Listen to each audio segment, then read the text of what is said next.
America, we are back, baby. Welcome to another episode of America Unfiltered. We got a great show for you guys today. We got a fun show planned. We have some fun things to talk about today. And today we are also at the end of the show going to be reacting to the full Candace Owens and Myron Gaines interview / debate. So if you want to just watch that, if you don't want to see the regular show, feel free to look at the timestamps in the description and skip over to that. But today I do want to talk about the vote on the Epstein files. I want to talk about a statement from Jeffrey Epstein's brother, Mark Epstein, that he said on the news today. I want to talk about the one person who decided to vote against the Epstein files. Very fucking weird. We had everybody voted yes, except for one fucking guy, Clay Higgins. So we're going to talk about that today. I also want to talk about Nick Fuentes declaring the total GROYPER victory. As you can see, we got our banner up today. Total GROYPER victory declared in the war in the GOP. MAGA's dead. America first is here, baby. America fucking first is inevitable. You cannot stop it. You cannot contain it. Nick Fuentes has broke into the mainstream, and not only did he break into the mainstream, he is now leading the right-wing movement for everybody. So we're going to talk about that today, and like I said, at the end of the show, we will be reacting to the Candace Owens, Myron Gaines debate interview, whatever you want to call it. I'm very excited for today's show. Hope you guys are having a great Tuesday. I do want to get right into the show today, but before we do, please remember to like, smash the follow button, leave a comment, let me know what you think of the show. We'll read all the comments at the end of the show today. Please remember to join our Telegram channel and rate the show 5 stars on Spotify if you enjoy. Huge help if you do. But with that, we are going to get right into everything. So officially, the vote has passed the House, and it looks like it is set to pass in the Senate as well, for the Jeffrey Epstein files. This is a huge win for America, but we do have to take it with a grain of salt because like I talked about in previous episodes, there has been an insane amount of lies surrounding the Jeffrey Epstein files. Donald Trump said they didn't exist. He said then they did exist. He buried them himself. He was the president when Epstein was killed. He was the president when the files were buried. There has been a lot of controversy surrounding the subject. So when the files are actually released, we do have to pay very close attention to who's mentioned, who's not. And if it seems like the Republicans have been intentionally removed from the files, that's a pretty scary thing. It's pretty scary to see how they are manipulating the United States citizens, and that is a real possibility that we have to watch out for. And there's also another big thing with it we'll talk about today, but Speaker Mike Johnson said that I don't know if we can release the files, even if the vote says that we should, because it would be against America's interest, is what he's saying. He's saying it would be a national security emergency, that there is stuff in the files that relates to the CIA, the NSA, intel agencies around the world. It's like, that doesn't mean you should keep them from us. That's even more reason to give the files to us. If these people are involved, no matter what the subject of the matter is, we need to know who and everybody who is involved with Jeffrey Epstein, associated with Jeffrey Epstein, friends with him, donating to him, taking money from him, giving money to him, who he was working with at the prestigious universities, who he was on the island with. We need to know people who visited his New York City townhome and people who visited the Palm Beach house as well. I mean, this is all important information, and Speaker Mike Johnson seems to be saying, nope, I don't know if you guys deserve the information because it seems like it would be a national security risk. I think it's more of a national security risk to allow a Mossad-run pedophile to blackmail United States politicians and billionaires around the globe. I think that's a bigger security risk than actually releasing the files themselves. But me and you, Mike Johnson, we'll just have to disagree on that. I mean, you seem like a fucking idiot when you say things like that. And I don't know how you can say something like that and then sleep at night. You sound like such a rat. You sound like such scum when you say that, no, the American people shouldn't hear these files or shouldn't see these files because it would be a national security risk. Again, I don't have to spell it again, but the bigger security risk is letting a pedophile blackmail politicians. That's the security risk, and we've already dealt with that, and he's dead now. So let's get the fucking files out there. Let's figure out who's guilty, who's not. That way we can stop speculating, and we can actually move on from this subject, because this Jeffrey Epstein controversy has been going on for years now, and we're just now getting the information, or hopefully we're going to get the information. Marjorie Taylor Greene and Ro Khanna and Thomas Massie held a conference outside the Capitol building today where they had the Epstein victims who were talking about their experiences under the under what happened with Jeffrey Epstein. And a lot of the people on X right now are like, why aren't they releasing the names themselves? Why are they not? You guys have to understand, and I'm sure a lot of you do, but after all this happened, a lot of them were forced to sign NDAs. They, won civil lawsuits, etc., and they can't speak about it without having the rest of their lives ruined in court. And these women generally can't afford to defend themselves against the massive superpowers that would be suing them, which would be people like Prince Andrew, Ehud Barak, and all these terrible people around the globe. So anyone blaming the women for not releasing the names immediately, let's give them a break. I mean, they already got raped. We don't need them to get raped in a lawsuit as well. I mean, that would just be terrible. We want to pray for their recovery. We also want to pray that the files are able to be released in their entirety, so that way we are able to get full transparency on the Epstein subject, something that we have been trying to get for a very long time. I do want to show you guys a video of Marjorie Taylor Greene talking about Donald Trump during the speech outside the Capitol today. This was a very, very interesting thing. I'm going to get this up for you guys. It's not a long video at all. It's about a minute and a half or so. We're going to watch this real quick. So hard against the most powerful people in the world, even the President of the United States, in order to make this vote happen today. I was called a traitor by a man that I fought for 6 years for. And I gave him my loyalty for free. I won my first election without his endorsement, beating 8 men in a primary. And I've never owed him anything, but I fought for him for the policies and for America first. And he called me a traitor for standing with these women and refusing to take my name off the discharge petition. Let me tell you what a traitor is. A traitor is an American that serves foreign countries and themselves. A patriot is an American that serves the United States of America and Americans like the women standing behind me. And I want to tell you that this only became possible today because the American people, whom we serve as representatives here in Congress, demanded that this vote happen, and they put more pressure on every single elected politician in this city than has ever been put on them. And today you are going to see probably a unanimous vote in the House to release the Epstein files, but the real fight will happen after that. Few things I want to mention from there. I thought it was crazy. I mean, I talked about it on earlier episodes throughout the week that Donald Trump disavowed Marjorie Taylor Greene, took his endorsement away because she was one of the people who started the Epstein files petition. Another thing I want to touch on that she said, she talked about the people putting the pressure on the politicians. This is the power of the people. This is the power of engaging in politics. It's not the only aspect to engaging in politics. There's a lot more, like I've talked about and you heard Nick Fuentes talk about. But this is one of the aspects of engaging in politics. We put the pressure on the politicians. We are the ones who vote them in. We are the ones who can vote them out. We are the ones who can elect new leaders. We control this. And yes, the lobbyists do control a lot of it. And that is a huge problem that we need to work on. And we need to, like I said, we need to become the politicians, become the lobbyists, the donor class, etc., so we can control those things. But we do have power as the people, and that power is showing right now. We put enough pressure on the President of the United States and the elected officials in Congress that they almost unanimously voted to release the Jeffrey Epstein files.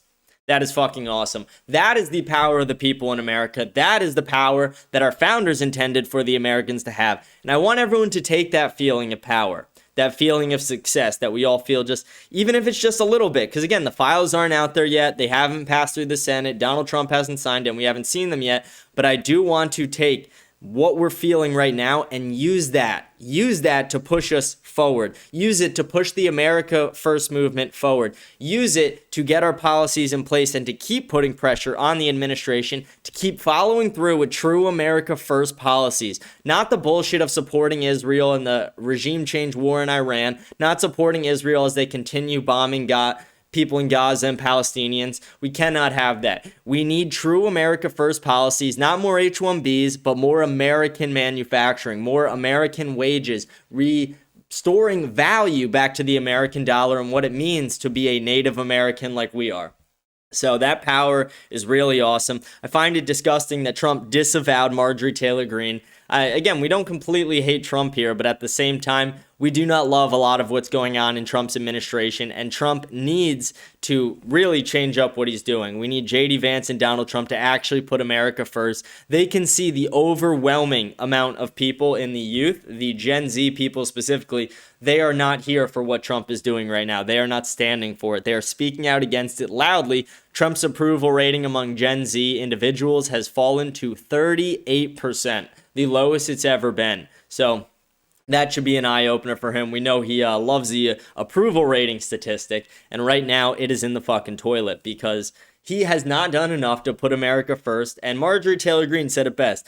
A traitor is somebody who goes and helps a foreign nation instead of helping Americans. A true American patriot is someone who helps Americans and puts America first in every way. We need true America first patriots to be in the White House, in Congress, throughout the entire government, on staffs, on campaigns, in the lobbyist groups, in Young Republicans, in Turning Point USA. We need GROYPERs everywhere. We need America First patriots to take over. And it is happening. It is happening right now. There was even a report today that showed that 25% of the incoming freshmen incoming freshman men at a lot of the Ivy League universities are GROYPERs. So that's fucking awesome. We also heard a stat that about 40% of the White House staff and the DC staff in general, the young men who are working, they're GROYPERs. We are everywhere. We are infiltrating. We are going to win this. America first is inevitable. And it's inevitable because it's the only correct way to move forward. We even have people like Matt Walsh speed running to get himself fired from Daily Wire. I'd imagine if he quits, he gets butt fucked by Ben Shapiro. But maybe if he gets fired, he at least gets to keep his movies or something along those lines. But Matt Walsh right now has been posting day after day, America first, America only. And Ben Shapiro is just taking him to the side after every episode, like, bitch, I'm gonna beat the fuck out of you, bitch. He's flipping the fuck out, Ben Shapiro, right now. I mean, Ben Shapiro usually keeps Matt on a fucking tight leash. We've seen it. We've literally seen the interviews where they're all in different locations, and Matt starts speaking. He's like, no, I do support America First. And Ben's like, I'm literally gonna he uses his Jew telepathy. He's like, I'm gonna fucking kill you if you keep speaking. Like, that's what he's like. It's fucking absurd. So we're very glad that Matt Walsh is starting to turn a little bit, but we can't fully embrace Matt Walsh until Matt Walsh leaves the Daily Wire, because the Daily Wire is an Israeli news network. It's not American news. It is Israeli news. They literally push Israeli Hezbollah bullshit constantly. They disrespect Catholics. They don't respect Michael Knowles or Matt Walsh, and it is very clear. They just use them as pay pigs for their movies and for content, because Matt Walsh does do a good show, but at the same time, he is very restricted in what he can and can't say. So we need Matt Walsh to leave the Daily Wire. If he did, I mean, he would be fully embraced by the GROYPERs. Matt, you have no clue how much fucking money you would make if you left the Daily Wire. Whatever you're making there, I promise you'll be making more from the GROYPER. If Matt Walsh started doing super chats, imagine Matt Walsh reacting to super chats. It would almost be more entertaining than Nick doing it. So, Matt Walsh, you got to leave the Daily Wire. You got to become America First, truly. And to do that, you cannot work for his bullshit-ass network. So we're going to keep moving on with the show. Hope you guys have enjoyed the show so far. I'm going to pull up our next thing. I want to show you this video of Speaker Mike Johnson talking about how they might not be able to release the full Epstein information. Oh, is this actually the right video? Give me one moment, actually. I have the wrong video pulled up. We're going to fix that, though, really quick. Very easy fix. I have it right here. Sorry about that, guys. I'm kind of a fucking idiot there. There's two Mike Johnson videos. The other one's less important. This is the important one, though. This is where he talks about how it would be a security risk. Like, the security risk is letting kids get raped on an island by a Mossad, a Mossad spy, and our politicians getting blackmailed by him. I mean, that's the security risk. The security risk is not releasing the files. That's just transparency. Here's the video, though. All right. Number 5, national security concerns, okay? The discharge requires the Attorney General to release within 30 days, quote, classified information to the maximum extent possible. Good. This ignores the principle that declassification should always rest, and always has rested, with the agency that originated the intelligence. Why? So that they can protect their critical sources and methods. It is incredibly dangerous to demand that officials or employees of the DOJ declassify materials that originated in other agencies, in intelligence agencies. All right? Yeah, I mean, we don't trust any of these agencies. Again, we barely trust the government as it is. Release the files in their entirety or shut the fuck up. Fuck you, Mike Johnson, for this. This is absolutely atrocious, this statement and comment. The fact that he is saying that he wants to have them amend the bill in the Senate to include what he's saying, fucking absurd. We need the files to be released in their entirety. We need full transparency from the Trump administration. They claim to be the most transparent administration of all time, but it took the overwhelming amount of pressure from the United States citizens, like we've given them and put on them, to release these files actually. And we still haven't gotten them yet. We still don't even know if they're going to be fully intact when we do get them. We'll be able to kind of decipher. It will always be hard to know though. There will always be some level of speculation. Was there something removed? Was there something burned? Was there something destroyed from these files that we are not seeing? Because of how they've, we had 4 years of Biden not releasing them and not even mentioning them. And during those 4 years, we had the Republicans saying, where are the Epstein files? And then after the Republicans got into power, they gave the fake binders out. And then they were like, oh, the Epstein files don't even exist. It was all a Democratic hoax. It's like, what the fuck are you talking about? You guys were the ones who started talking about this. And yes, we can blame the Democrats for not releasing them under Joe Biden. But at the same time, we have to put an equal amount of blame on Trump, if not more, for being the president while Epstein died and then being the president while they were buried, after campaigning on the idea that the Epstein files were this huge thing, this huge national security risk that we're dealing with. And now Mike Johnson is saying that the security risk is not the files themselves. It is not the blackmail operation that happened or the fact that thousands of young girls got raped by this guy. It is releasing the files and it is releasing the files and basically going against the NSA's and CIA's wishes. Like, fuck off. We don't give a shit. Like, fuck the NSA, fuck the CIA. How about that?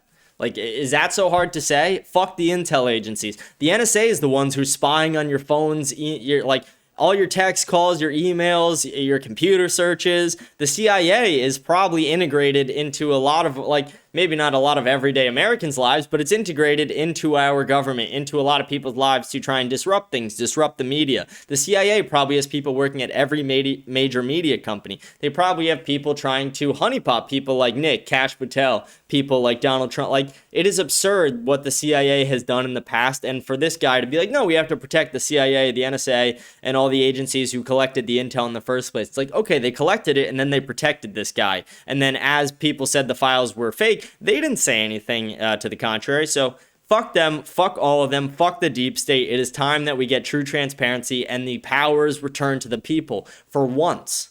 For once at least, give us this. Give us the power. Give us the power that our founders truly intended us to have, and that is the power to force politicians to release this information and to be transparent about what actually happened with Jeffrey Epstein. I do want to keep moving on with the show. Like I said, we're not going to have a crazy long show. It'll be a little longer when we get to the actual reaction of the Candace Myron video, because that's like a hour-long video or so. But the regular show today is not going to be crazy long. There's not an absurd amount of stuff in the news today. Everything today has kind of been based around what's happening with Jeffrey Epstein and the release. So I do want to show this video, though. This is of Mark Epstein, Jeffrey Epstein's brother, who's also been interviewed by Tucker Carlson. But this interview, he talks about the files and what he thinks is happening with the files since they've been taking so long. And Jeffrey Epstein and Mark Epstein were the ones emailing when they were like, does Putin still have the video of Trump blowing Bubba? Trump blowing Bill Clinton? I saw a funny picture. It was Bill Clinton sitting at the Oval Office desk like this, and all you could see was the desk and Bill Clinton, and it said, this is a picture of Donald Trump and Bill Clinton from 1993. Fucking great. Trump under the desk giving Bill Clinton some head. That's a crazy. I doubt it actually happened. I think that was probably just a joke between him and his brother, maybe an inside joke or something. But the idea that that's in an email is fucking crazy.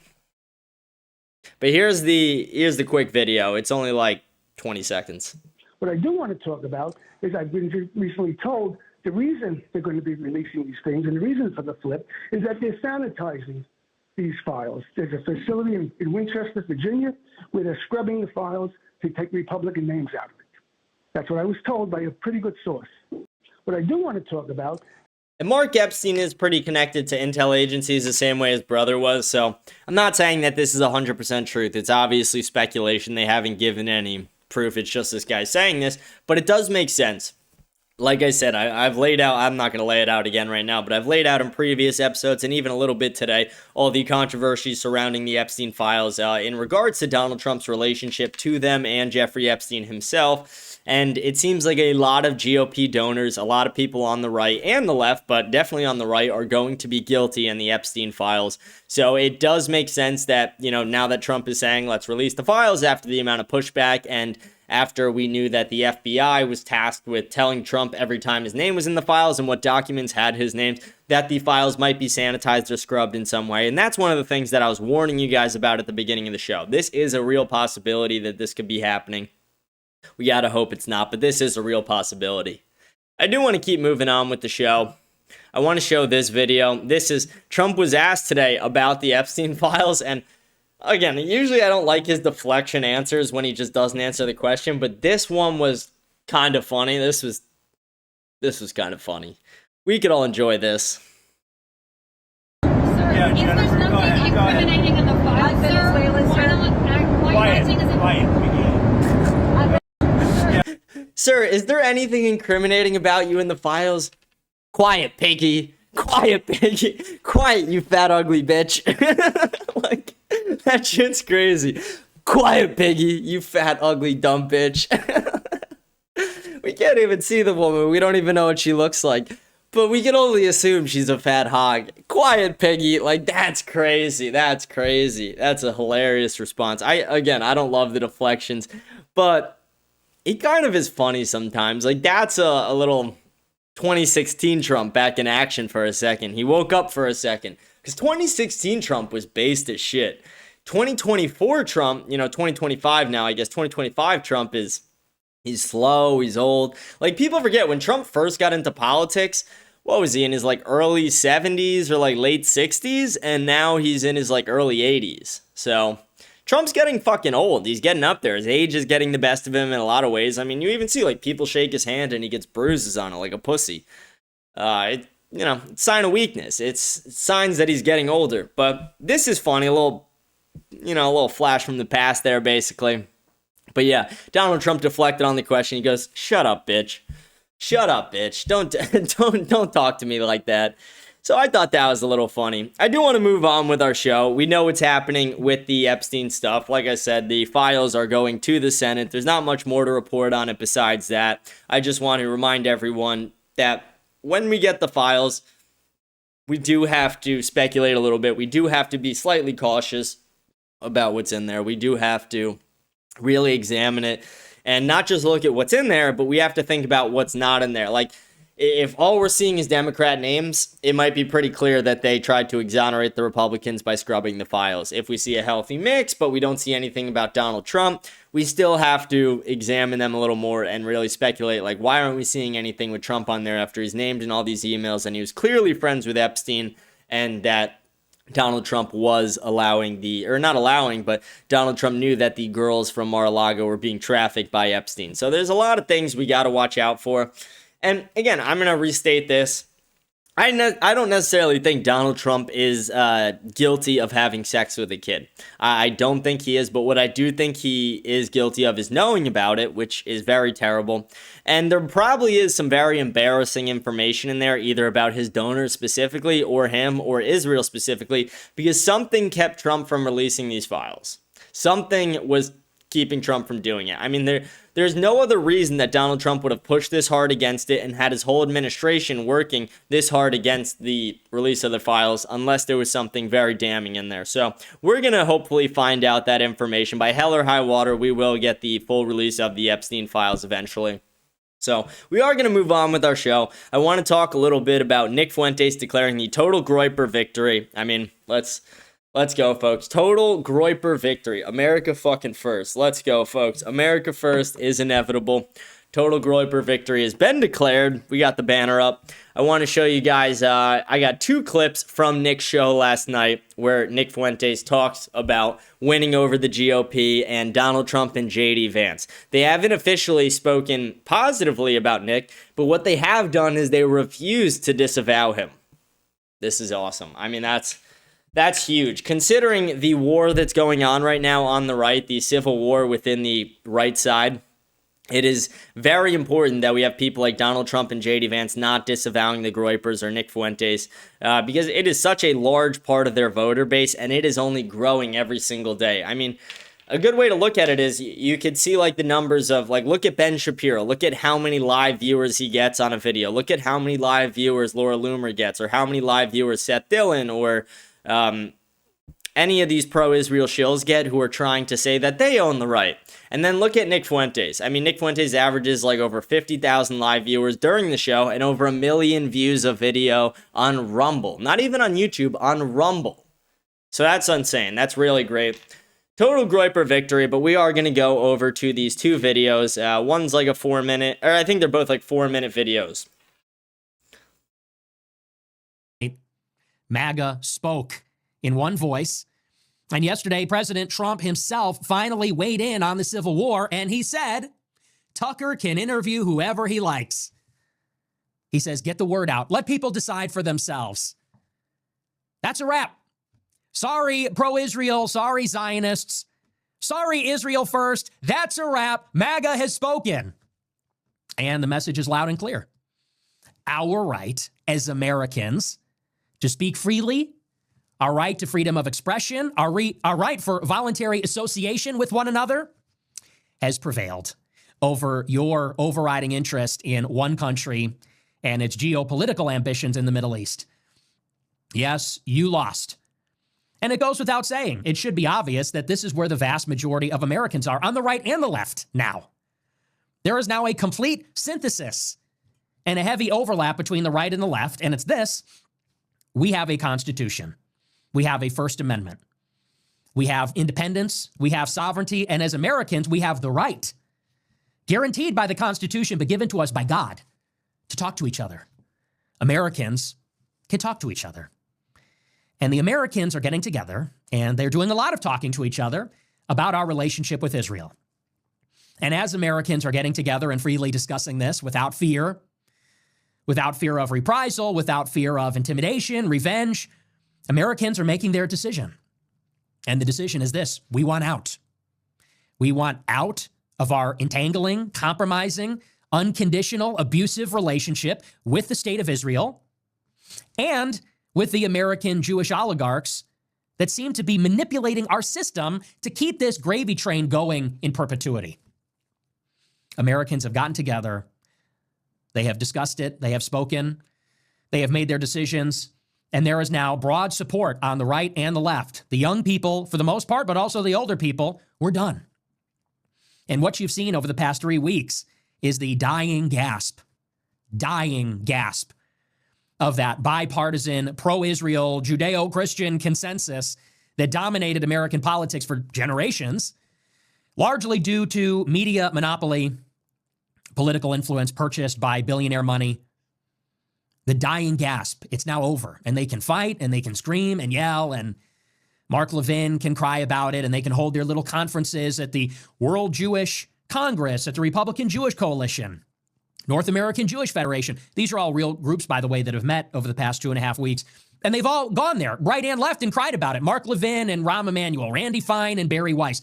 They've all gone there to talk about this. And what you see is an organized ethnic lobby that is increasingly isolated, increasingly alienated. And what you would like to see from that group is engagement. Surely they recognized, I think they're acutely aware that they're losing, and they're losing their grasp on the people, their grip. And when they're faced with a situation like that, what you'd be looking for is engagement. You'd think that they would be listening. You think they would be listening. You think there would be maybe an ounce of humility, maybe some self-reflection, how it got to this point, and maybe what role they played in their own downfall. But instead, all we get is viciousness. Viciousness, paranoia, blame, histrionics, and always doubling down. Anger, hatred, always doubling down. Us against them. But it's not going to go, I think, the way they think. But we'll talk about that. We're going to get into all that. Thank you, Mr. President. Finally, some good news.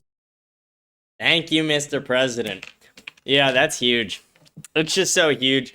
Trump is now starting to side with the GROYPERs, and so is J.D. Vance. I mean, J.D. Vance defended Buckley Carlson, and now Donald Trump was like, let the people decide for themselves. Why let the people like Ben Shapiro, Mark Levin, and all that, who are just calling everybody Nazis and acting like complete assholes, why let them control the narrative? Let the people control the narrative. If people like the interview between Nick and Tucker, if people like Nick, if people like Tucker, why would Trump disavow them? That would be stupid as shit. And Trump picked the correct decision, and instead of saying, yeah, no, that was terrible that they did that, he said, let it happen. And not only let it happen, get the word out. Get the word out. Let's go. Thank you, Mr. President. We can be very happy about that. I do want to go over to our second Nick video that I have here.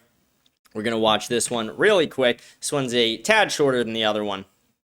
And this is another message about 2026 and keeping the names of the politicians who are disavowing Tucker and Nick, etc. We have to take a look, just like the Israel lobby is. And in 2026, we need to be keeping a list of names. And by we, I mean America first. Any politician that has disavowed Tucker Carlson, we have to get the word out. Don't vote for them. Vote for their primary candidate or their primary opponent. And if they win their primary, don't vote for them in the general. That has to be the message. This is the only way to hold their feet to the fire. This is the only way to make it work. This is what I said in 2021, in 22, and 24. We have to use our vote in the affirmative and in the negative. We need to create the list. If you're with Tucker, you have our vote. If you disavow Tucker, you don't. If you cannot take a stand for America first, then you have no business being an elected official in the American government. That is the message. In 2026, in the midterms, we are showing up, and the GROYPERs are showing up with us. If you disavow Tucker, you will not get the votes. Yep. If you disavow the Israel lobby like Thomas Massey, we will show up for you. And by we, I don't just mean the GROYPERs. I mean everybody that is America first. Gather the Ian army. Carroll and Anna Kasparian and Tucker and all of them. If you're America first, we will help you. If you are America last, we will punish you. And the GOP has a decision to make. If they are willing to go America first, then maybe they can keep their majority.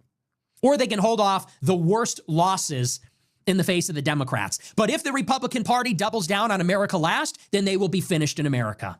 And we have to be willing to let them go extinct. Have to be willing to play hardball. We can no longer make the compromise that we will let you put America last in order to defeat the Democrats. No, America first is a precondition. Yep. And we will single you out. If you're America last, we will make you lose. If you're America first, we will help you win. And we are outcome independent. If Republicans keep the House, then God bless. If they lose it, so be it. We're not going to tolerate an America last GOP anymore. 2016 was about this. In some way, this entire fight for the past 10 years has been about this. We are not going to allow the GOP to slide back into serving the global special interests, the Israel lobby, international banks, Wall Street, and Silicon Valley. That's the call to action. So Trump said, let him fight. I say, bring it on now. What do you got now, Mark Levin, Ben Shapiro? You just got the rug pulled out from under you. There goes your sugar daddy, Shapiro and Mark Levin. You have nobody else to hide behind. No more tricks, no more cancellation, no more censorship. It's just you and me, pal. You and me, Shapiro and me, Levin and me, and Tucker and the others. And now I think they're going to be a lot less confident. Mark Levin says, who's platforming Marjorie Taylor Greene? What, are you going to cancel all of them? Good luck. Mark Levin says, we're taking names. We're going to make our decisions in 26. So are we, fat boy. So are we, fat man. We are doing the same exact thing. Let's see who they listen to. Let's see who the politicians really listen to. Will they listen to the voters when we have activists showing up in their district? Will they listen to the Joe Kent effect, or will they listen to you? That's the fight. That's the battle. So we're gearing up for 2026. You want to get involved? Get ready. Get ready, folks. You heard it. You heard it. Get ready, folks. because it's just getting started right now. This is awesome. I'm very excited now. I mean, I've never been more excited for the primary and the 2028 election than I have been right now. This is awesome. Nick Fuentes is leading this movement, leading the charge against the GOP, the Israel lobby within the GOP specifically. And it seems that Donald Trump and J.D. Vance so far have been making the correct moves on this subject. And we can only hope that they continue to go in the correct direction on this subject, because we need true America First policies. Having this overwhelming amount of foreign aid and military support go overseas, it's not helping anybody. Shipping our manufacturing overseas, it's not helping anybody. We need true America First policies, and we cannot have the president disavowing anybody who speaks true America First policies, like Thomas Massie, like Marjorie Taylor Greene, because those are the people in the government that Trump disavowed over the Epstein information. Absurd. And we cannot have that going forward. We need to be aligned on this subject, because like you said, who are they going to listen to? Are they going to listen to the dinosaur Mark Levin? Are they going to listen to the Israeli media shill Ben Shapiro? No, they're going to be listening to Nick Fuentes. They're going to be listening to Myron Gaines, Candace Owens, hopefully me. They're going to be listening to the true America First patriots who want real America First policies. And that's what we're going to push for and fight for. And we will win, because America First is inevitable and the only correct way for America to go. I want to show you guys this. It's just a funny video. Nick put it on his Telegram today. Someone moved it over to X. But this is, I mean, like, some women are the queen of, like, doing nothing and pretending like they're doing something, and that's this woman right here. She's literally, like, pretending to write on her, pretending like she's actually doing work here. We're gonna watch this quick 15-second video. Hey bitch, we control your bodies. Guess what? Guys win again. Glass ceiling? Dude, it's a ceiling made of fucking bricks. You will never break it. Your stupid face keeps hitting the brick ceiling.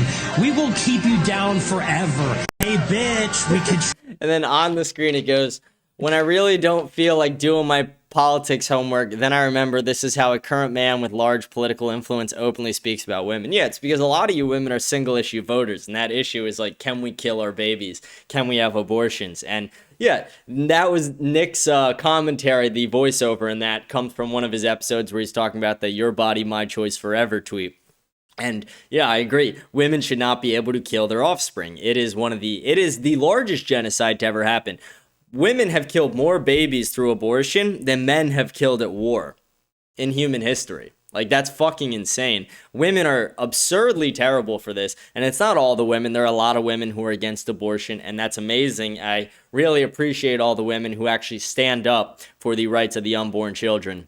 But there are a lot of women who literally use birth control or use abortion as birth control. Over 99% of abortions are basically just birth control. They're not due to life of the mother, life of the mother, or rape or incest or anything like that. They are just birth control, which is terrible. It's sacrificing your offspring because you did something that you weren't ready to do. If you're not ready to be a mom, if you're not ready to be a dad, do not engage in sexual activities. Don't engage in activities that can get someone pregnant or can get you pregnant if you're not ready to take on the responsibilities if that does happen. It's a very simple logical point, and a lot of people are like, oh no, but I want to have sex, I want to do that. Like, it's like, okay, you're a fucking idiot if you are going to have sex and then say, oh, we're just going to get an abortion if they get pregnant. That is not how shit works. That is a lack of responsibility. That is genocidal behavior. That is murderous behavior, and we cannot tolerate that anymore. So that was Nick's commentary on that for anyone who's like, oh, what's he saying there?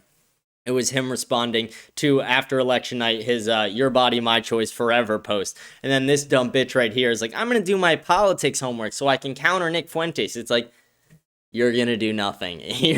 That glass ceiling, you're not breaking through it because it's a brick fucking ceiling. And you're just going to keep smashing your head on it. If your issue, your single issue voting point is we're going to kill more children, guess what? You're going to lose elections for the future. It's just not going to happen. The overwhelming divide between men and women is such a problem. I mean, men are really trending to the right towards Nick Fuentes, Myron Gaines, people like that. And women are so fucking far left and so liberal. It's actually insane.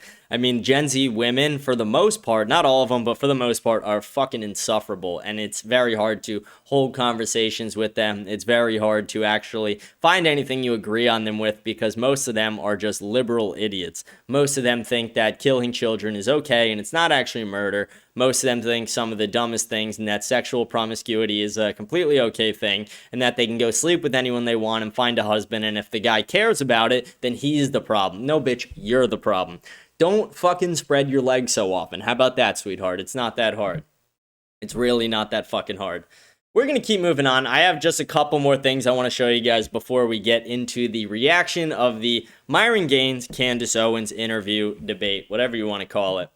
I have this video from Matt Walsh, a short video. This is what I was talking about earlier, where it seems like Matt Walsh is trying to speedrun getting fired at the Daily Wire.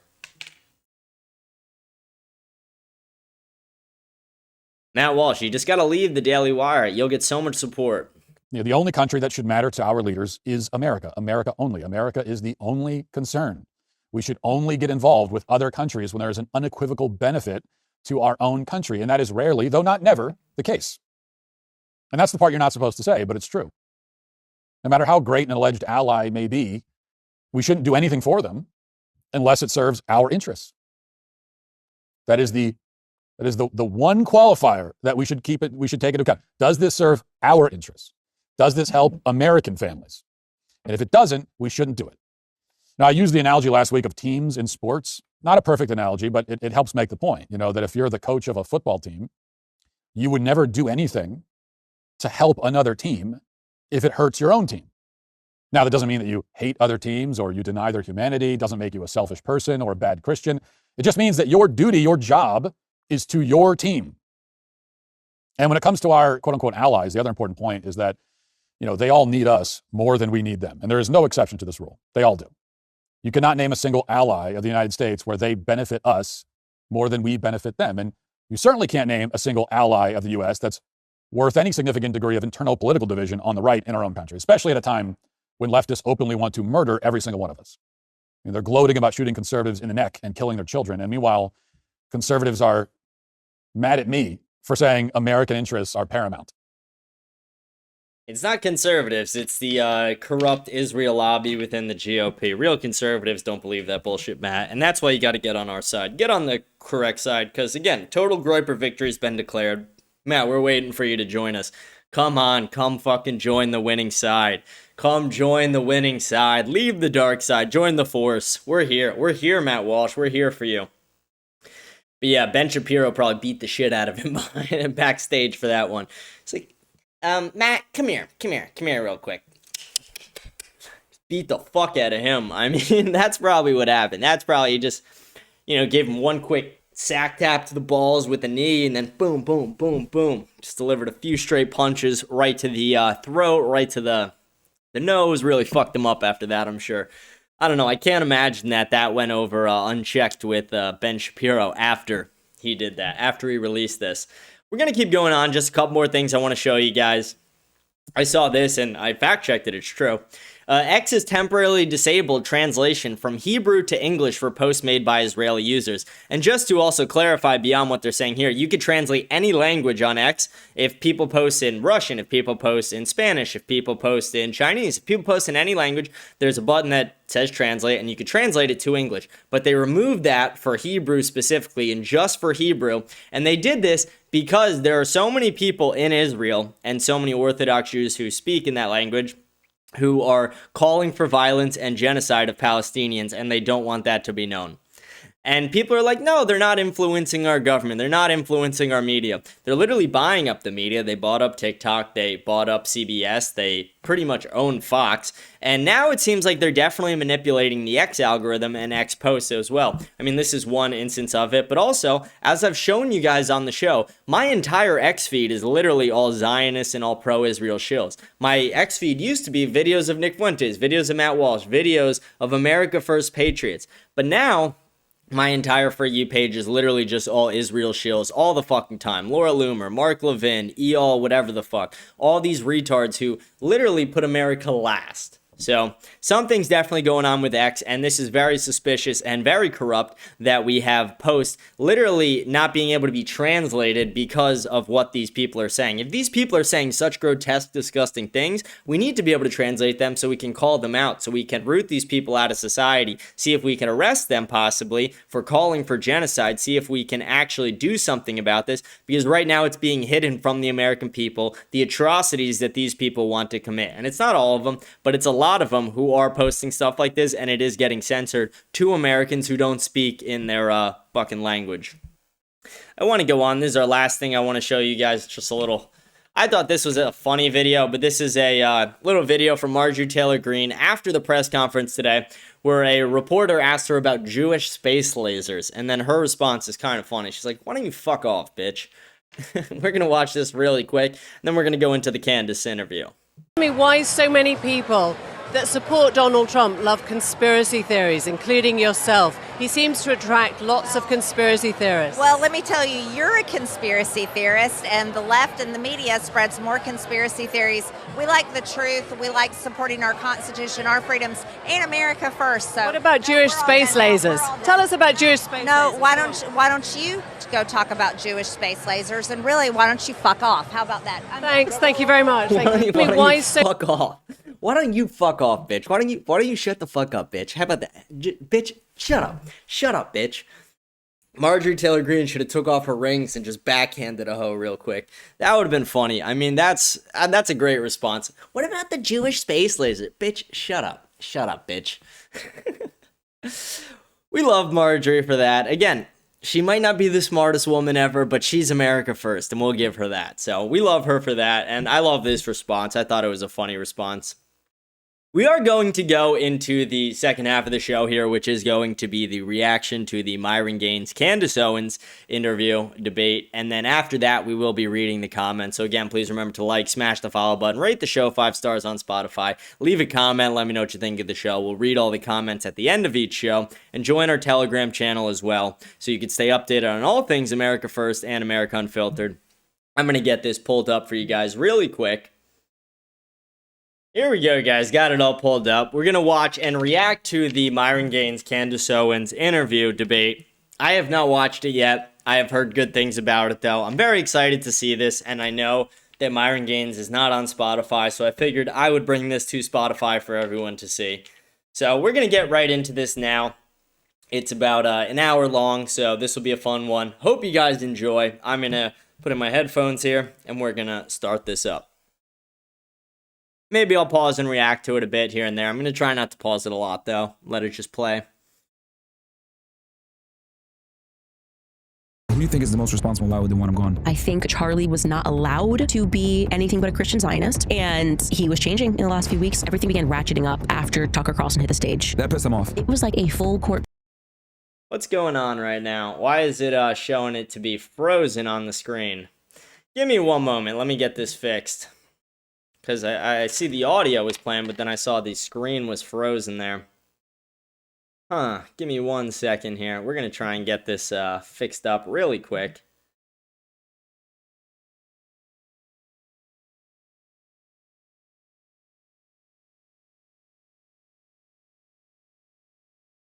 Slight technical difficulties, but nothing we can't fix here. Nothing we can't fix.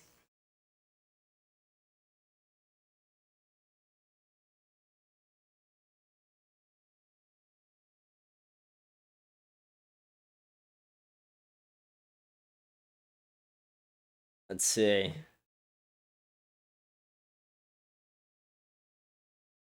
Let's see if this works. Turn the captions off.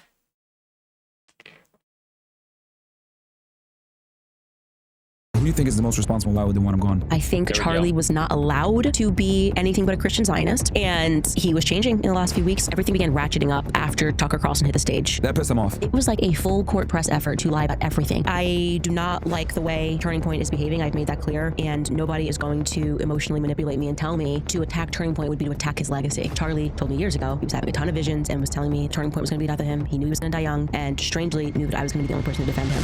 Candace, thank you for having me here. I'm excited. And thank you for making it work on short notice. Of course.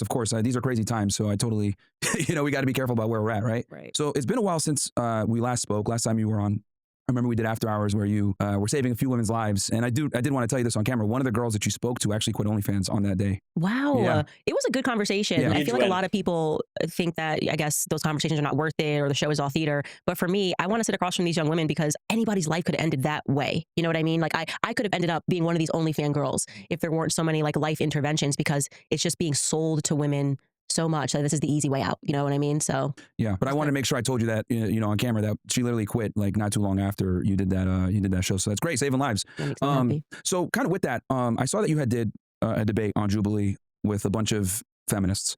Obviously, we're in a modern day age. Things have changed quite a bit. We've both been pretty critical of feminism, but I think with what you're doing, you're able to really reach a demographic of women that just guys like me and Andrew Tate and others just aren't going to reach because, we're abrasive in the way that we get it. So they might want, another female's perspective on, the detriments of feminism and everything else like that. So kind of given how society is now, how do you see feminism today with young women? And then what do you predict is going to happen in the next 5-10 years? Are we getting better? Is it getting worse? What are your thoughts in general on that? So I was actually very interested in Tate culture, as I'm going to call it. So I'm going to put you in that orbit of Tate culture, all of these male influencers that were coming out and calling girls bitchs and hoes and all this stuff. And people sat back and were like, oh my God, this is horrible, whatever. But I'm like, wait a second, whatever you think about him, whatever you think about Tristan, whatever you think about Myron, this culture got very big very quickly, and there's got to be something there, right? There has to be. So that was the reason why I flew out to meet Andrew Tate. There was all these conspiracies that I knew him before. And I met Andrew a total of 2 times before I did his show. My husband hung out with him maybe 3 times in his life before him and I met. He was actually friends with PJW, and that's how I met Andrew. Gotcha. Like, so my husband was actually friends with PJW, and I just wanted to know what it was. I'm never a person that will dismiss something on its face and call it a name. Like, there has to be some substance here. And what was actually happening was you got Andrew Tate and Tristan Tate and you got Myron Gaines because you perpetuated a culture of Lena Dunhams, right? So you're acting like men just got tired of it is what happened. And finally, men looked around and somebody stood up and said, it's actually okay to be a man and you don't have to listen to any of these women. Now, you may not have liked how they said it. You may not have liked that they were doing this on top of Lamborghinis. But the reality is that what sat beneath that was a horribly toxic culture where women were dictating the terms to men, and every time a man did something that actually felt natural to them, you called it toxic masculinity, and books were written, and Lena Dunham's writing articles, and there's a show about this, and Lena Dunham's naked on Instagram. I wrote a whole chapter about Lena Dunham in my book, and she's naked on Instagram, and she's lecturing you if you don't want to see her, overweight, naked, and tatted up. So you can't blame the culture, Tate culture, until you are ready to address where this actually came from, which was women constantly bashing men over the head and telling them that masculinity, full stop, was wrong. Given the problems that we have, obviously, whether it's me or Tate or other people, will kind of come in and say, hey, this is what you need to do as a guy. This is how the modern day marketplace is now when it comes to dating. What's your approach to kind of combating this problem from a female perspective? First, you have to understand the origin of feminism, right? You have to understand that this was not a culture and an ideology that came because they wanted women to have equal rights with men, okay? This was a CIA-sponsored PSYOP. Gloria Steinem was sponsored by the CIA, okay? These protests were sponsored by men in government. A lot of them homosexual, actually. And the reason for that was simply because they wanted to tax, it was actually twofold, I would say. They wanted to tax household income both ways. And also they wanted women to, instead of focusing on their kids, which comes natural to women, right, to be the quote unquote, like I say, CEO of the household, they wanted to remove that and to have the children given to the government for 6 hours a day, beyond 6 hours a day, 6 hours a day, plus whatever sports activities, which gives the government full control over the minds of the children. This came straight from the Pale of Settlement. After they assassinated the Tsar, you had these Jewish women like Emma Goldman, who came over to America. Emma Goldman was the mentor to what's her face from Planned Parenthood. I'm blanking on her name for a moment. I'm going to say Margaret Sanger. That was her mentor. Mm-hmm. And so this was, in fact, a very radical communist movement that came to America and sought to overthrow families, family institutions, strong men, feminine women, stands in the way of government and absolute control. In your book, Make 'Em a Sandwich, what are some of the things that you tell the women? Because I'm assuming it's a book that's going to be centered around how women can kind of get in a marketplace, find a long-term partner, get married. What are some of the strategies that you implement, that you tell women to implement to find a partner? You don't have to give it all away. No, it's fine. I don't even try in my book to sell them a strategy or a technique. I just tell the truth. So here's the history of feminism. Here's what we were told in school. Here's actually how it went down, right? Knowledge is power. I give them the actual statistics, the fact that what was sold to you was you were going to be just like a man and you were going to be happier. Women are actually more miserable than they've ever been. If you go back and you ask most women about their grandmothers, they remember grandma being happy, right? Literally, women are jacked up on SSRIs now, and they're like, we've never been happier. It's like, bitch, you're medicated. Like, bitch, you're medicated. So what they actually sold to you, now you've achieved this equality, quote unquote equality, and women have never been more miserable, and women are popping more pills than they were popping and finding it harder to find a partner and wondering why. Well, it's because you attacked natural masculinity. You told men that they shouldn't be allowed to lead. Women have to lead. And actually, you didn't want that, right? You were convinced psychologically in a classroom, as I was back when I wanted to be a feminist, or I thought feminism was cool. And you should know that. And I think that that's how you change things without trying to say, here's a strategy and here's how we're going to move forward. Let people know true knowledge. Let people know true history. And I think the rest of the stuff happens naturally, or I hope. For you on your journey, when did you figure out that feminism was a lie? Like, was there a certain event that triggered it that you were like, holy crap, this is BS? I actually tell the story in this book. I think I do, actually. I think it's in this book, or it's in my last book, actually. It's in Blackout, of this teacher that I had. And I was required to take a Feminism 101. It was called Women's Studies. Maybe it was Women's Studies 201 at the University of Rhode Island. And at that time, I was like, yeah, I'm a feminist, of course. Who doesn't want equality as they sold it? Yeah. I get into this classroom, and this teacher, I realized very quickly, was not actually motivated by wanting equality. I was in a classroom where she was trying to convince me that every problem that we had in society was due to men. This was a literal class that was designed to basically teach women to hate men. Yeah. Like, no matter, all you had to do to get an A was she would introduce any problem. She could have lost her keys that morning and been like, why did this happen? Patriarchy. Well, you know what? Who designed cars? You know who designed cars? Do you know who designed the whole concept of a car key, and who designed the couch that you lost it in this morning? It was men. It became to a point where for me it was like laughable. Yeah. But there was this one particular class where it clicked for me, because when I was in college, I had an eating disorder. So I was sitting in her class, and I was anorexic, and she gets into this topic of anorexia, eating disorders, and she gave us some statistic about the percentage of women that have eating disorders. And I'm making this up now, but it was something like 80% of people who have eating disorders are women. And she asked the class, why is that? And we were supposed to say, and she did say, that it was because men control the advertising agency and men want women to be skinny. And it had literally, I'm sitting here having this experience, nothing to do with a man. Like, nothing, no man said you're fat, you have to be skinny. That is completely made up. And I'm listening to her try to psychologically convince me that my eating disorder. It's actually women. It's women. Again, I'm not going to say we're always the nicest to overweight people. You know, I make jokes all the time. So do a lot of people. But the ones who are really critical are women. Like, women will make other women feel like shit. Women hate other women in power. It's something that people don't like to talk about. But women hate other women in power, and when women get power, they treat people without power like shit. It's crazy. And we've talked about on the show the concept of, you know, if you've ever had a female boss, you get it. It's fucking miserable. They try and exert their power, and it's the reason we can't have a female president in this country ever. I mean, literally, you can't have a president who's only good 3 weeks out of the month. It just doesn't work. They would have their period and fucking nuke some country. Came from a man when it just factually didn't. Most people who suffer with anorexia know it's a control mechanism. It actually has nothing even to do with weight. It just is like, this is the one thing you can control. And I just kind of called her out on that, and I raised my hand. I was like, whoa, wait a second. Okay, well, let's look at another statistic. What percentage of people are juicing up with steroids, right? That's not a super healthy thing to do. If we said that 90% of it was men, would you have presented to the class that it was because of women, right? Because women are telling them they have to look like this. And she was, when I say, she went white, and she said to me, good response. And I always tell the story on stage. She said to me, I feel like you were sent to me from the men's department. Of course. Yeah. And I told her that I told her back that I was sent to her from the common sense department. Yeah. And that everything couldn't be because of men. So I think that was kind of the first time that it clicked for me that this was some sort of a psychological program. In many ways, I was actually saved by. How old were you at that point? I was in college, 20s? so I was 19. Okay. Yeah, right. it was the first year of college. Okay. So yeah, it was a prerequisite. So it was interesting for me, I think. Did that make you shift your priorities? Like, I was never a gun-ho feminist. I just was like in the back of my mind, same way that I was liberal. Like, I was never voting Democrat, but if you had asked me, what do you think about this? I would have very quickly been like, of course we need feminism. Yeah. And then I was kind of thinking, man, these women are really annoying in this classroom. Because then there were the majors that were there, you know, the people, these women that were tatted up and like growing their armpit hair out. You know, we had those people in class, and I was like, I don't like any of these people. So it made me think that there was something more to the feminist movement, I think, which was indoctrination. Interesting. Okay.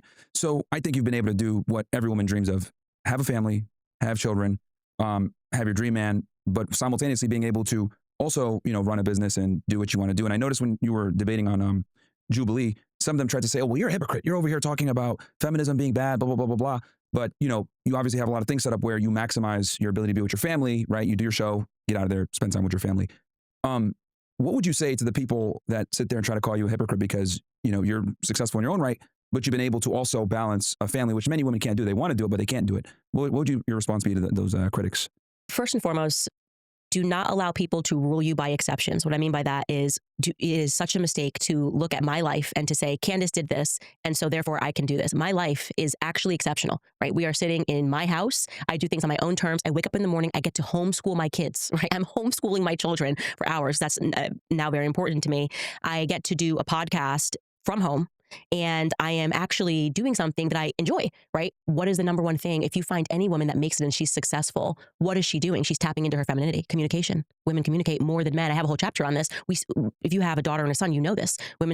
Girls start speaking faster, and we will speak more words from men for the rest of our lives. And when you actually look, and I ask people in this chapter, if I ask you the question right now, who is the most successful man in the world? Just give me your answer. If you have to name a couple of them. Elon. I was going to say, like, from a financial perspective? Yeah, sure. Full stop. If I said who's the most successful man in the world, I mean, you could say, like, the richest guy in the world would be Elon, even though it pains me to say that. But, right? Yeah. No, but that's the right. You would say Elon, or you would say something based on meritocracy, finances, and status. You would say Jeff Bezos. Precisely. Everyone would say the same answers, right? Yep. If I ask you who is the most successful woman in the world, what would you say? That's where it gets true. Yeah, right. I see what you're saying. Like, what is it? Like, off the top of your mind, like, what are the names that come to your mind? Yeah, it's an ambiguous. Like, you're like, okay, well, are we going to go off career? Are we going to Martha Stewart? I don't know. Betty Crocker? I don't know. I'm trying to think of, like, cooks. Good cooks. Yeah, but most people would say, like, Taylor Swift or Oprah. Mm-hmm. These women are nowhere near the richest women in the world. Nobody knows the name of the richest woman in the world. Mm-hmm. And so I go about through this in my chapter. Yeah, you'd say Beyonce. I'm like, these are the names that you would say off the top of your head if I asked you who's the most successful. Everybody knows the names of the most the richest men in the world, and yet nobody knows the names of the richest women in the world. Good right? Point. Nobody knows the names of them. And the answer is a Russian woman. And I talk about this in my book. I'm like, nobody knows her name. And the women that you do name actually all tapped into their femininity. Taylor Swift was writing songs about relationships. Mm-hmm. She was writing songs about looking for love, and women flocked to this. Oprah was communicating to the housewife, right? She was speaking about issues. They're tapping in actually to the one thing that actually you think they're standing against. Oh, they're the ultimate feminists. No, they tapped into their femininity and found success, actually. And women do not, when we think about success, we don't measure it in terms of finances. That's why these women we think are the most quote unquote successful women in the world. Mm-hmm. Whereas men naturally think finances. Oh, it's Jeff Bezos, it's Elon Musk. So I do a chapter and I speak about that in my book about who the richest woman in the world is. And then the next 10 women who are the richest in the world are all rich because of who they divorced, right? Yep. So what is the picture that we're recognizing here? We don't measure success in the same terms as men measure success, nor should we. And it's important for women not to think that becoming financially rich somehow means that you are successful or that you have triumph something in life. And since having children, like, how has that like shifted your priorities as far as, I mean, and you can go into as much detail or as little as you want, as far as like how you've kind of prioritized child rearing versus like maybe your career and doing social media as much? Because I noticed, you know, before you were super active, you still post obviously every day, but now it's like, you know, you have other priorities. So how has that kind of shifted? Yeah, my family is my number one priority. I would say having kids made me more secure than ever before. I just don't care about the noise. None of it matters anymore. And also I have real stake in this fight. Before, these were just ideas. America shouldn't be run like this. This is why, this is what's bad. Once you have kids, you have actually a real stake in the future of America. So when I am podcasting, the subjects that I am covering to me are existential, right? Are we being ruled by pedophiles and criminals? That's now existential for me. What is happening in the school systems? What is happening in these churches? What is going on? This is now existential because my children will inherit the America that I fight for or the America that I remain silent about. And just to kind of finish off with the feminism real quick. So what do you think are the top 3 things holding women back from fulfillment and happiness right now? The number one thing I would say that's holding women back would be not understanding the history of feminism, I think. I think once you know that, everything, like knowledge is actually power. I would say the second thing that's holding them back is the psychology of peer pressure. And that is the psychology and the peer pressure starts when we are in school with women being told you have to go to college, you have to have a career. The last thing you should be thinking about, you have plenty of time. You don't actually have plenty of time. Biologically speaking, you literally don't have plenty of time. Men might have plenty of time biologically speaking, but your body is telling you you don't. Mm-hmm. And so I think, and then that kind of gets into the education. The education system truly is just Soviet propaganda in the classrooms. So those would be the top 2 things. And so they're ignoring their gut instinct and following the herd. So understanding what feminism is and how it came into place makes it a lot easier to understand everything else. All right, fair enough. What do you think so far about this? Switching politics. What do you think so far about this administration with Trump? Good, bad, the ugly. Sad. Honestly, the first thing that I would say is that it makes me sad because obviously I spent a lot of time helping Trump get elected, trying to help Trump get elected, and Trump is... I see a photo right here, yeah. Yeah, he's a part of my political story, right? A part of my political awakening, if you want to call it that. And it feels to me like when he said... what Epstein files, you know? Are we still talking about the Epstein files? It was just like we were so close. We did everything we could. And we were supposed to be fighting a swamp. And then what happened? What the Loch Ness Monster, which is Israel, rose up and swallowed our hero whole. So it makes me sad. And I think we all can very clearly see what has happened on the basis of who is now supporting him. The literal Never Trump movement is now supporting Trump and telling us that we're radicals, the people who initially supported Trump. So there's been a complete flip, and they're trying to use this mechanism of psychology to convince us, oh, we just got here, but we noticed this rot, which is the original MAGA movement. It's completely ridiculous. Their tactics aren't working. But I think it also indicates to us that there is something very scary and sinister that is in DC, right? That turns good men, it petrifies good men that go in maybe with the best of intentions. And then they see something else. Like, what happens to these people? We don't know. Like, where is, I mean, day in and day out, Kash Patel and Dan were saying, we're going to do this. We get the FBI. Now they look petrified. They look petrified, actually. There's nothing here, actually, to see about these Epstein files. What are you talking about? You kind of made your show off of what would need to happen with the Epstein files. So it's sad. So if you were to rate them, because people have asked me this question, so now I get to ask someone else. What grade would you give them right now at this point, based on, you know, obviously the Epstein files, I agree with you, it's a huge debacle. It's going to probably be a huge C-, maybe a D+. Negative in his legacy at the end of the day. If you had to grade his presidency so far within, we're 11 months in roughly, what would you say? So I would say I'm biased. So if you're asking me to grade, you know how you would have those teachers where if you would take a test and they would automatically flunk you if you didn't put your name on the paper? Oh, yeah. Yeah. The Epstein thing for me is like automatic flunk if you don't put your name on the paper, right? Gotcha. So if like I'm a mom now, so this was the most important thing to me was figuring out where the pedophiles are in our society. And that was your number one voting. This for me, becoming a mother, because you have to remember Epstein, I did a partial series, a mini series on what we discovered about him. He just got pulled through the ranks, right? Bankrupted Americans. Same thing with the Maxwell family. Bankrupted people in England, and was allowed to do this. He had absolutely no background. He was given access to children. He had an office on Harvard campus, despite only having a high school diploma, which I can't even verify his high school diploma, if I'm being honest with you.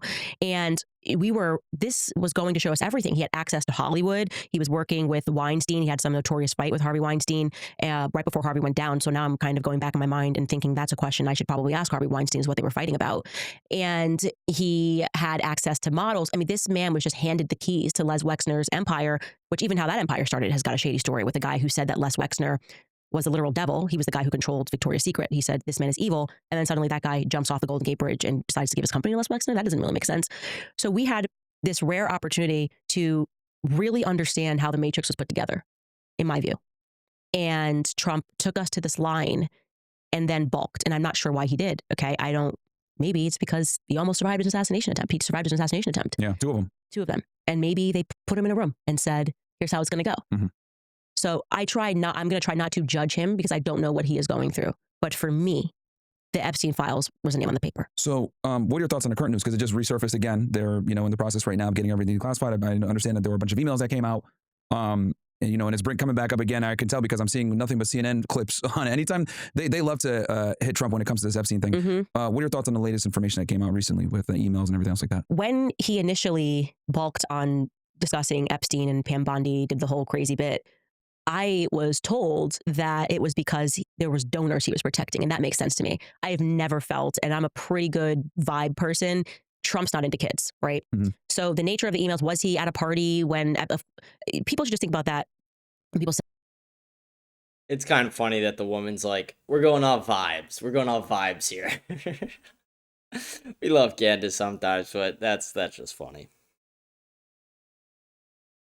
They exchange, like he was on his plane, never on the island, but like was on the plane, or was at a party. If you were at you live in Miami. If you were at a party, the idea that somebody could be at any club that you are at or any party that you are at has somebody that's underage and looks like she could be 18, and that doesn't really track to me as any evidence of anything other than the fact that he was at a party once, and Jeffrey Epstein was very clearly running a sophisticated network and a blackmail ring.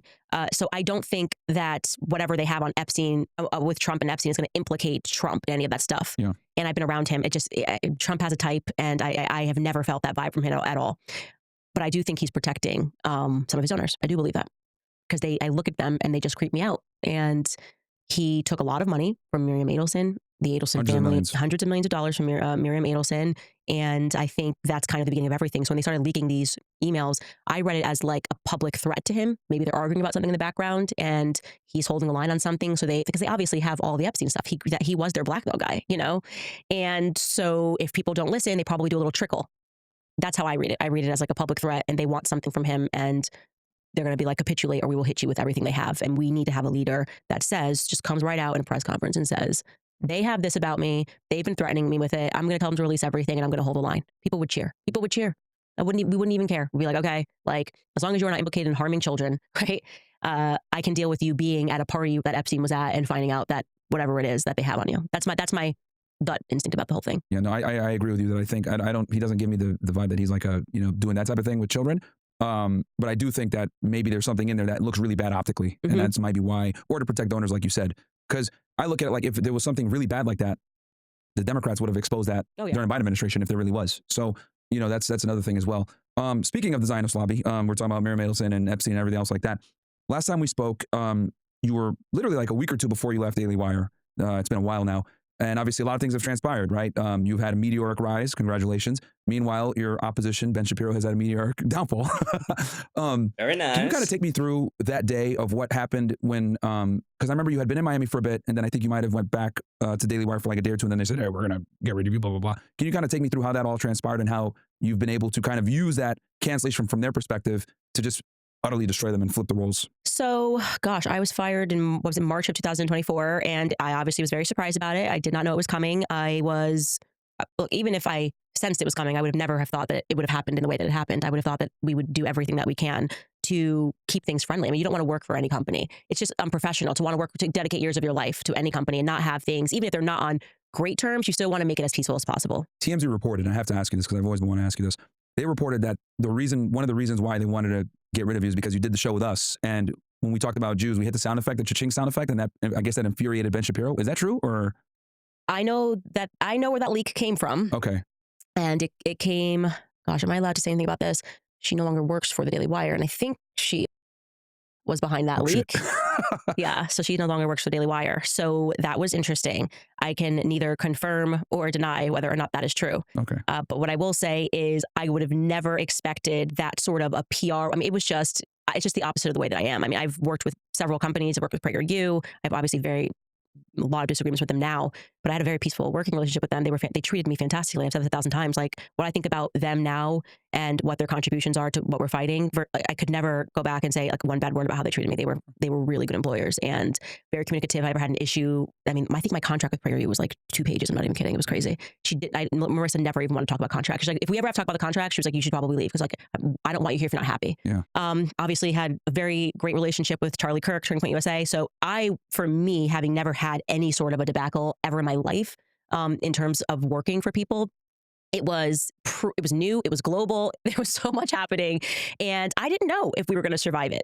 Genuinely, my husband and I, it felt like it's like trench warfare. Your every move, you're not even thinking about the implications. It's like, I just have to put one foot in front of the other and fight. And I first and foremost, just grateful to God that my husband was just rock solid. I think if my husband had shown even a fraction of apprehension, fear, anything, I probably would have come apart. And this again gets back to the importance of marriage because there are things that men are designed to deal with. Women are designed. Like I was good on the psychology games of what they were trying to do, but in terms of just getting down and building the infrastructure and like, okay, we need to rebuild the podcast. We got to do this. We got to figure this out. We laugh now. I mean, even because my team came with me, which was something that was also a huge blessing. I'm so grateful to my team because I went to them and I was like, I don't know if this is going to work. We can't offer you health insurance. We have nothing. So if you leave the comfort of where you are taking a risk. Yeah. And we don't know where this thing is going to end. And also we're like being banned from society also. Yeah. So the chances of this podcast working when we're banned from everywhere, exactly.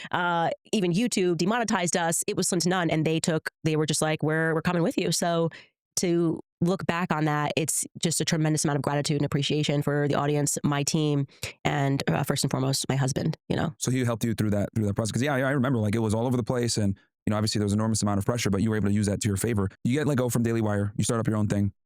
And, obviously this topic is a very controversial topic when it comes to Zionism, Jewish power, and these other things. And and it led to some things.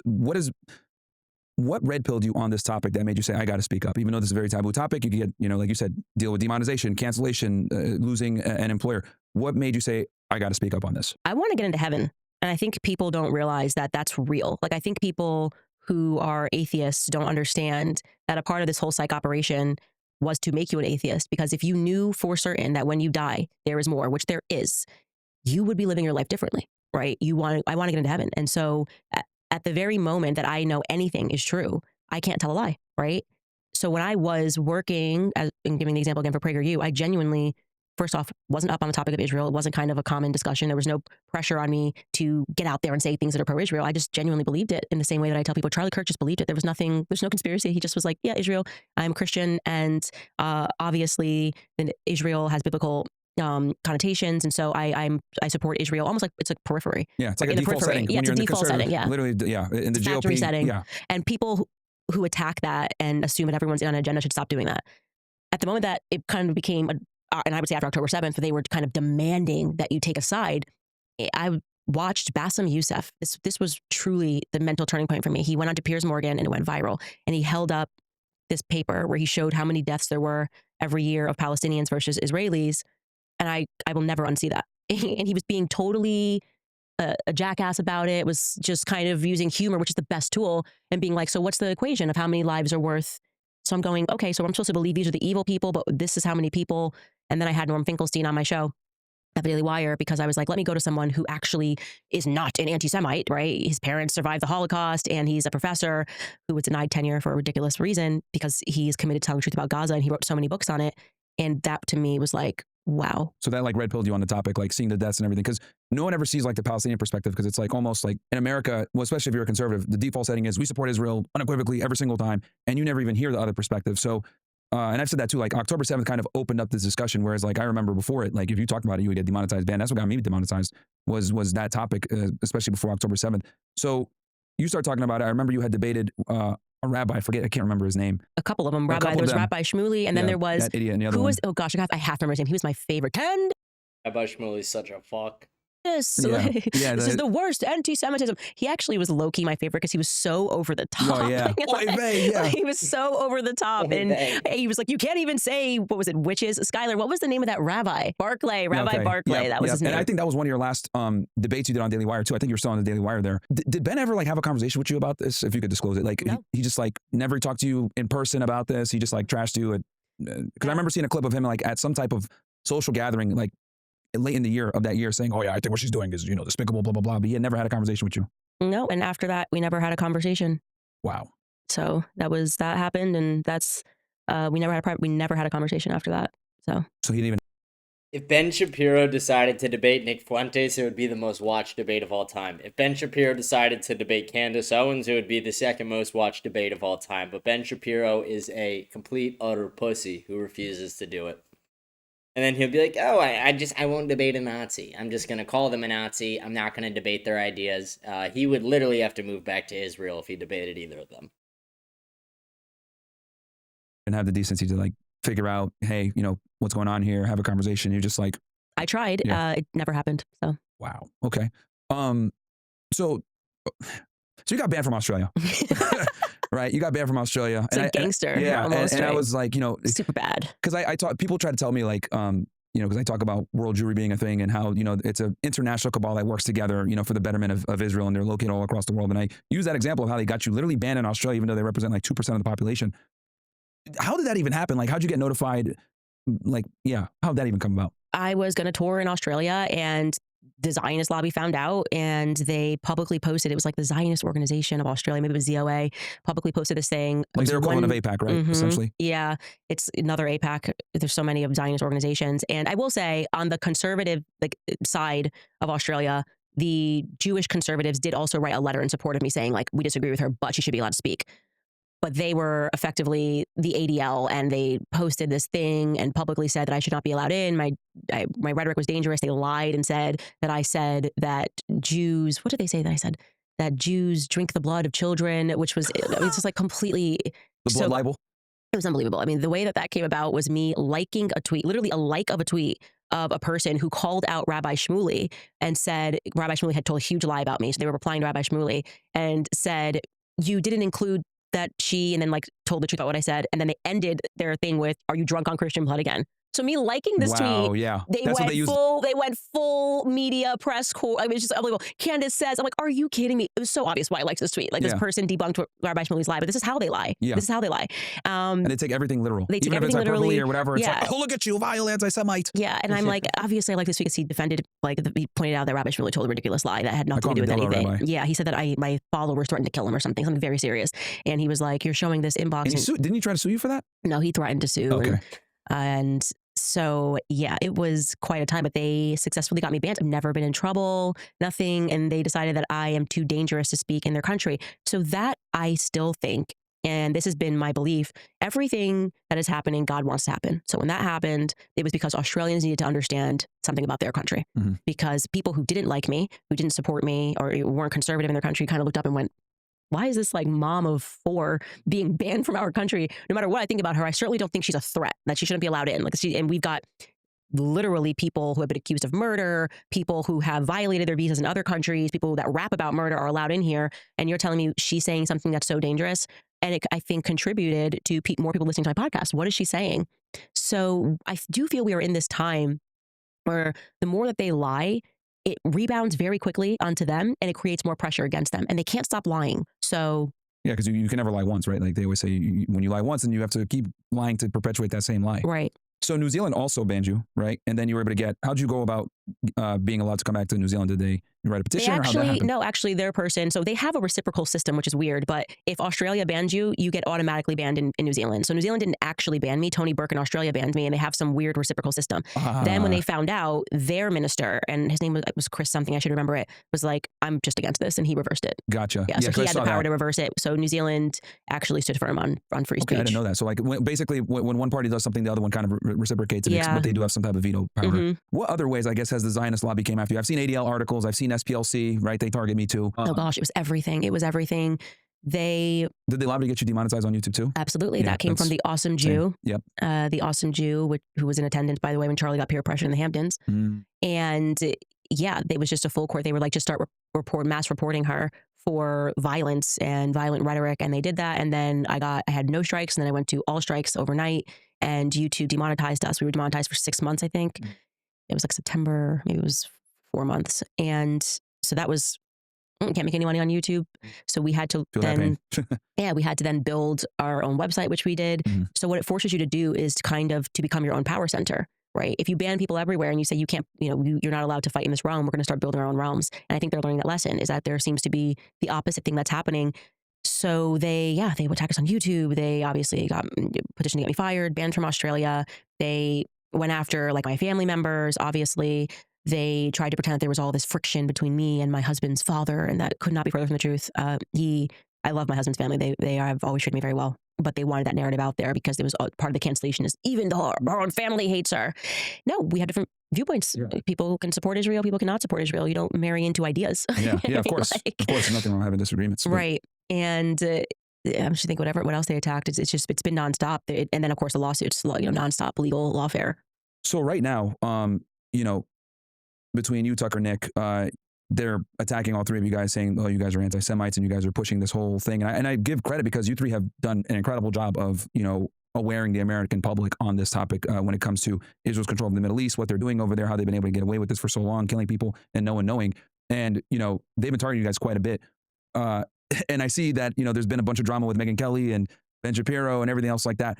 What are your thoughts on the situation? Because anytime they mention Tucker, you're right there, right? When it comes to the criticism of Israel. Yeah, even Bibi Netanyahu name checking us was crazy. Yeah. On the TikTok thing and why they needed to buy TikTok.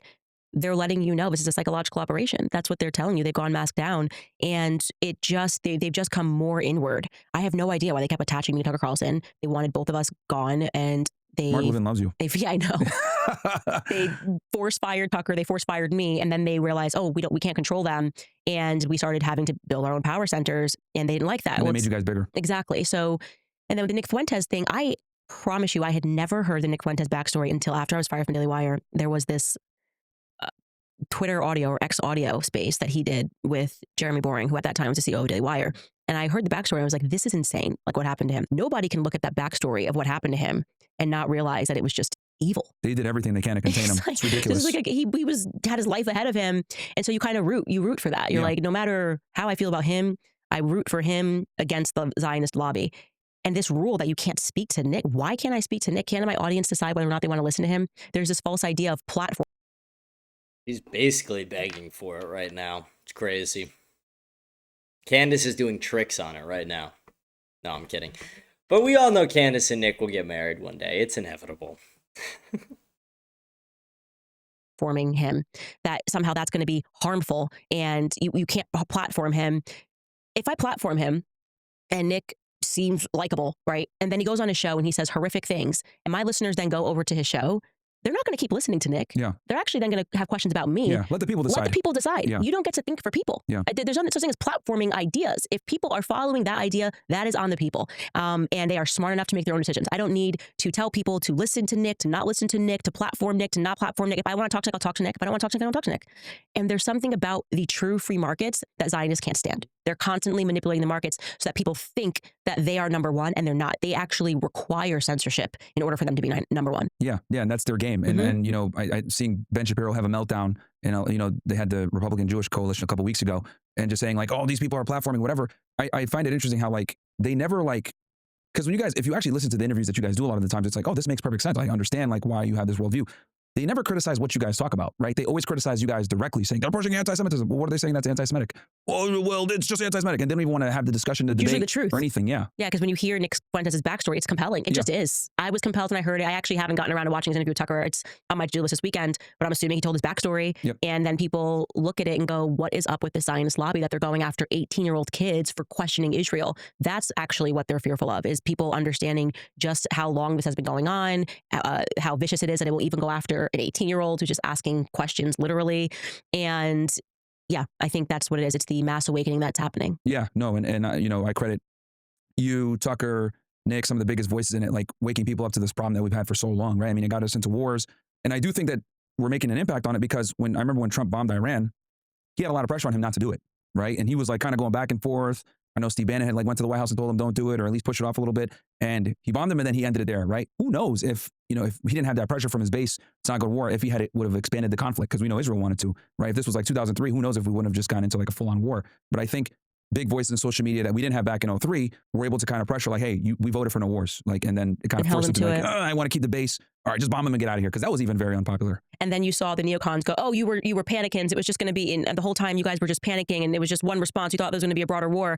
And John Miller put it quite succinctly he tweeted and he said, no, it's because we panicked and freaked out that this didn't happen. This is like saying a robber's outside trying to rob your house. Your dogs start barking and the robber goes away. And they're like, oh, you were just panicking. It's like, no, it's because the dogs were barking that this thing didn't happen. So no, every time which by the way, he still wants his war with Iran. They still want a regime change in Iran. And we have to continue to bark and continue to say that it's not okay. And it worked because we held the line on it and used our platforms to say, this is the red line. Yeah, no wars. And he literally was very ambiguous about it for days. So, and I think a big part of that is from all the pressure from his base with people that have big platforms. And this is kind of a beautiful thing where we have with alternative media, because I remember, and you remember too, we're right around the same age. The Iraq war, there was no dissent. Right. We're going and nobody cares, and we don't, you know, there was no one else talking about it. The news was super pro-war. Everyone wanted to go to war. And it wasn't until 10, 15 years later. Literally, the only people the Iraq war benefited was Israel. Did not benefit the U.S. in any way. We lost tens of thousands of American lives, spent trillions of dollars, and we did it all for a foreign nation. Later, the smoke evaporated, and we're like, oh, this was a waste of time. Why did we go to Saddam? Has nothing to do with bin Laden. Like, it didn't make sense. So let me ask you about, I guess, real quick, with Harvey Weinstein. What got you interested in like getting his story out there? So actually, I started working on the Harvey Weinstein documentary when I was at the Daily Wire, which, So okay. Somebody on his team reached out to me because they thought that I would be the only person that would look at this fairly, which is interesting because obviously he's gave millions to the ADL. You know what I'm saying? Yeah. So we were this very unlikely duo, and I thought he was guilty. I thought there had to have been some guilt. I mean, there were so many women that were coming out, but this is how the media is effective at psychology, is that they know if they say something over and over again, it becomes true. And actually, I realized I didn't know anything about the case. And when I took a look at it, I was shocked. There's no question that Harvey Weinstein should not be in prison right now. And that's the definition of Me Too right there. Yeah, they took him out. Yeah. Who took him out? Why they took him out? That part still is not clear to me, but it should terrify any woman, especially me who has 3 sons, that they can do that. I think Me Too, what it represented was hostile takeovers of companies. That's kind of a theme, right? If you start to go back, you look at from Michael Jackson to Kanye to Britney Spears, these are hostile takeovers of companies. And I think Me Too was a proliferation where they hostilely took over a bunch of companies. And that's my instinct about it. And he was big. So maybe he wasn't playing ball. I actually do now have it on my mind that I want to ask him about this argument he had with Jeffrey Epstein that I learned about. I was very passionate about just telling the truth because the Me Too movement is problematic. I have a real investment in this. I have sons. So I don't care what people think or need to think. I'm not voting for him to be my husband. I'm not voting for him to be the president of the United States. I'm not voting for him to be my pastor. I'm telling you that he was accused of something and the media completely lied to you about the circumstances. And it should terrify you because it means that our courts are corrupted. And they are. We know that. We know our courts are corrupted. Why? Maybe through the same system of blackmail. They've got judges in their pockets. But there is that's a part of the matrix. The court system is a part of it. And I give you credit because you're very brave for doing that, because just like with the George Floyd documentary that you did, which was going against the grain, right? A lot of people gave you slack for that, like, oh, why are you interviewing this pervert, and why are you going ahead and trying to destroy the legacy of George Floyd? So I give you a lot of credit for because I do think that this whole Me Too situation and false accusations is very real. It matters. Athletes and professionals are constantly getting accused of stuff. I mean, we can look at what's going on with Andrew Tate, where it's like every other month, something is getting dropped. There are lawsuits being dropped here, or they're finding out that this woman lied here, or there was I think a pro soccer player that recently got out after having his life destroyed. So this Me Too thing is a huge problem in the Western world. So let me ask you this with Charlie Kirk, because you're definitely one of the most outspoken people when it comes to the Charlie Kirk investigation and what's going on there. Obviously, you knew him personally. You guys have worked together for many years. I'll kind of just turn it to you, and you can just tell me, because you've been looking at this for a while now. It's almost it's over 2 months now.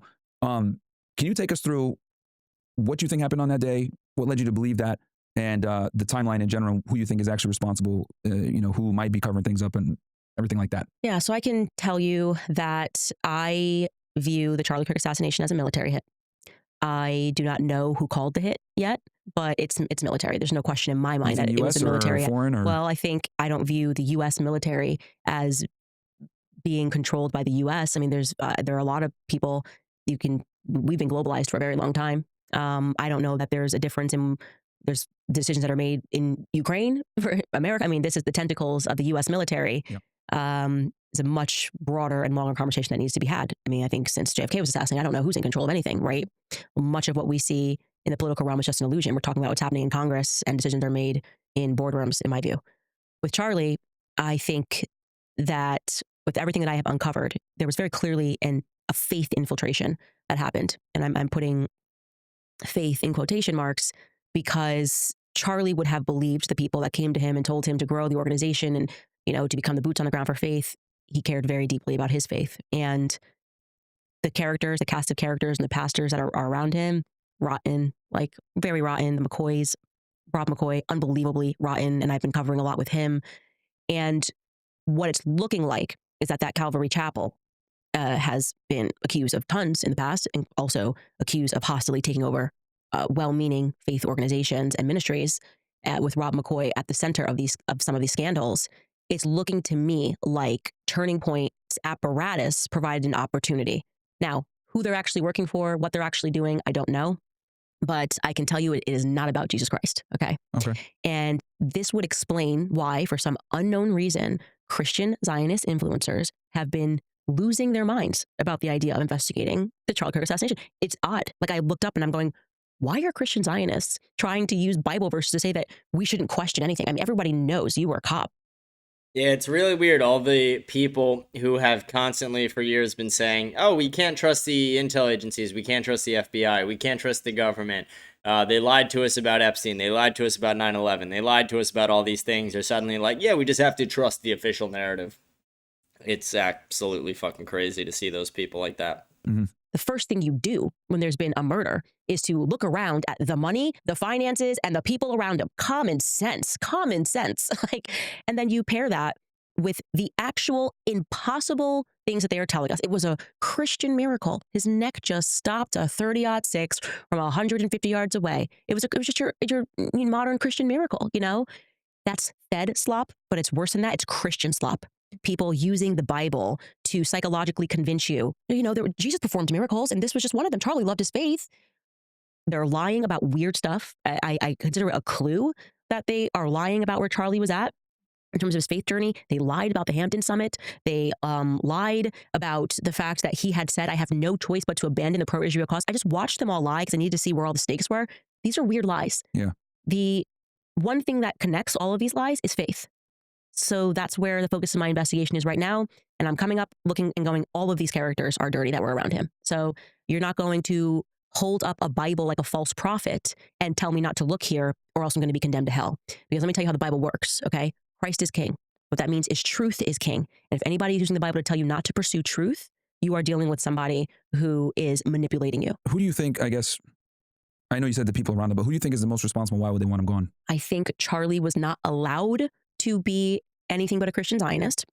And he was changing in the last few weeks. When I look at the timeline that I put together, some weird stuff, this Egyptian plane that was started tracking him, everything began ratcheting up after Tucker Carlson hit the stage.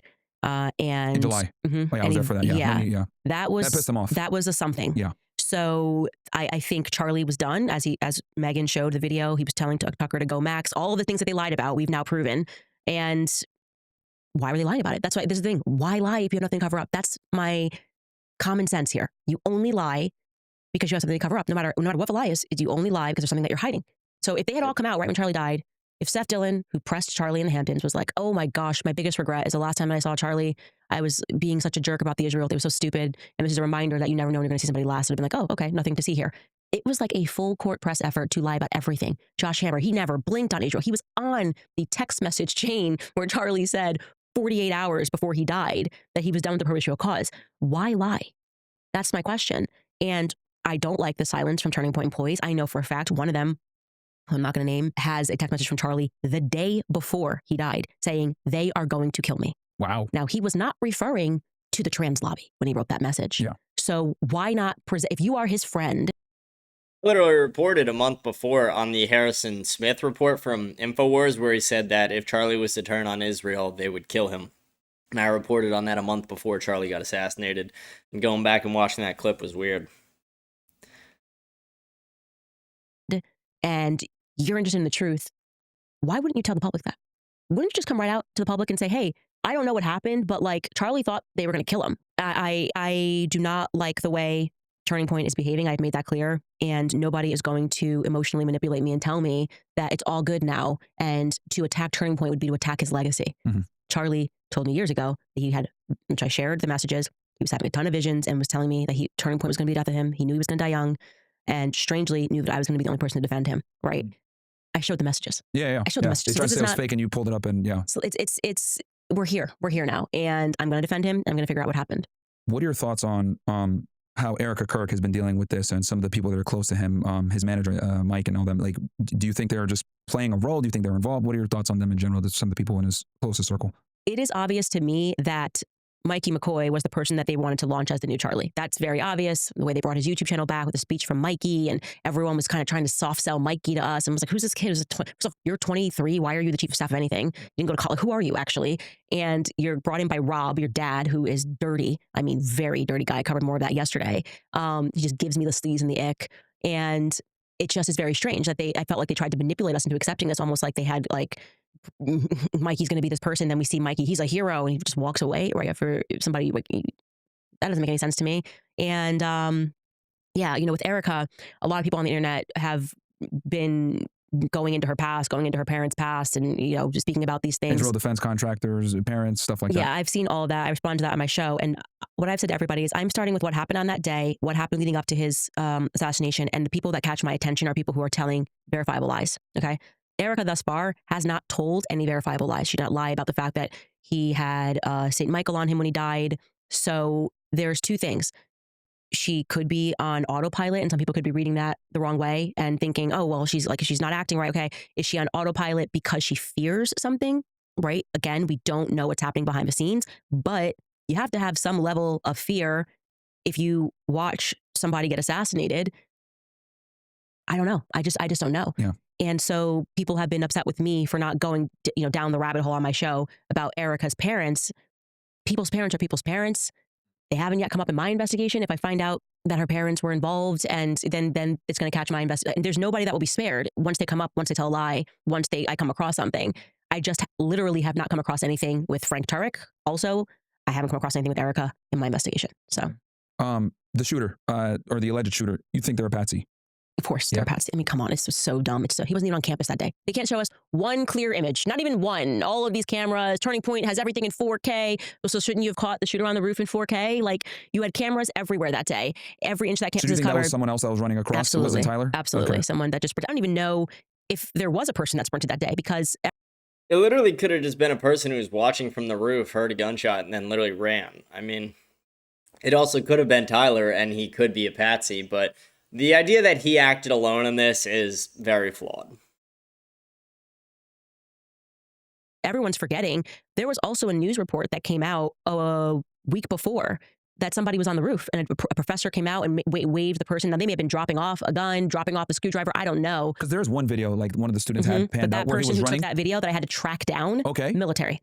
Really? Everybody's military in the story. Really? So the person that captured that, because I remember when it first broke out, that cell phone footage got released where the shot goes off, and for some odd reason, he's looking at the roof, and you see like a little speck running on the top. So that person that took that video was military. I got in touch with the person, and they didn't put the video up themselves. I had to go through 3 people.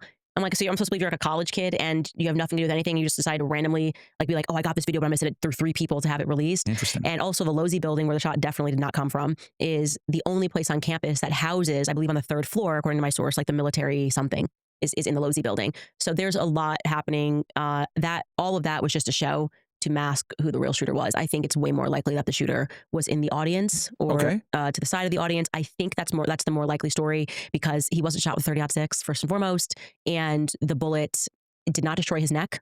I know that for a fact. And he actually 30-06 throws everybody off. No autopsy. But that was their plan. Yeah. Until I accidentally, which I didn't even process it at the time, revealed that the bullet didn't go through. Yeah. And then they kind of were like, oh, it was just a miracle. Actually, it was no 30-06. Yeah, the text messages are a bit strange too.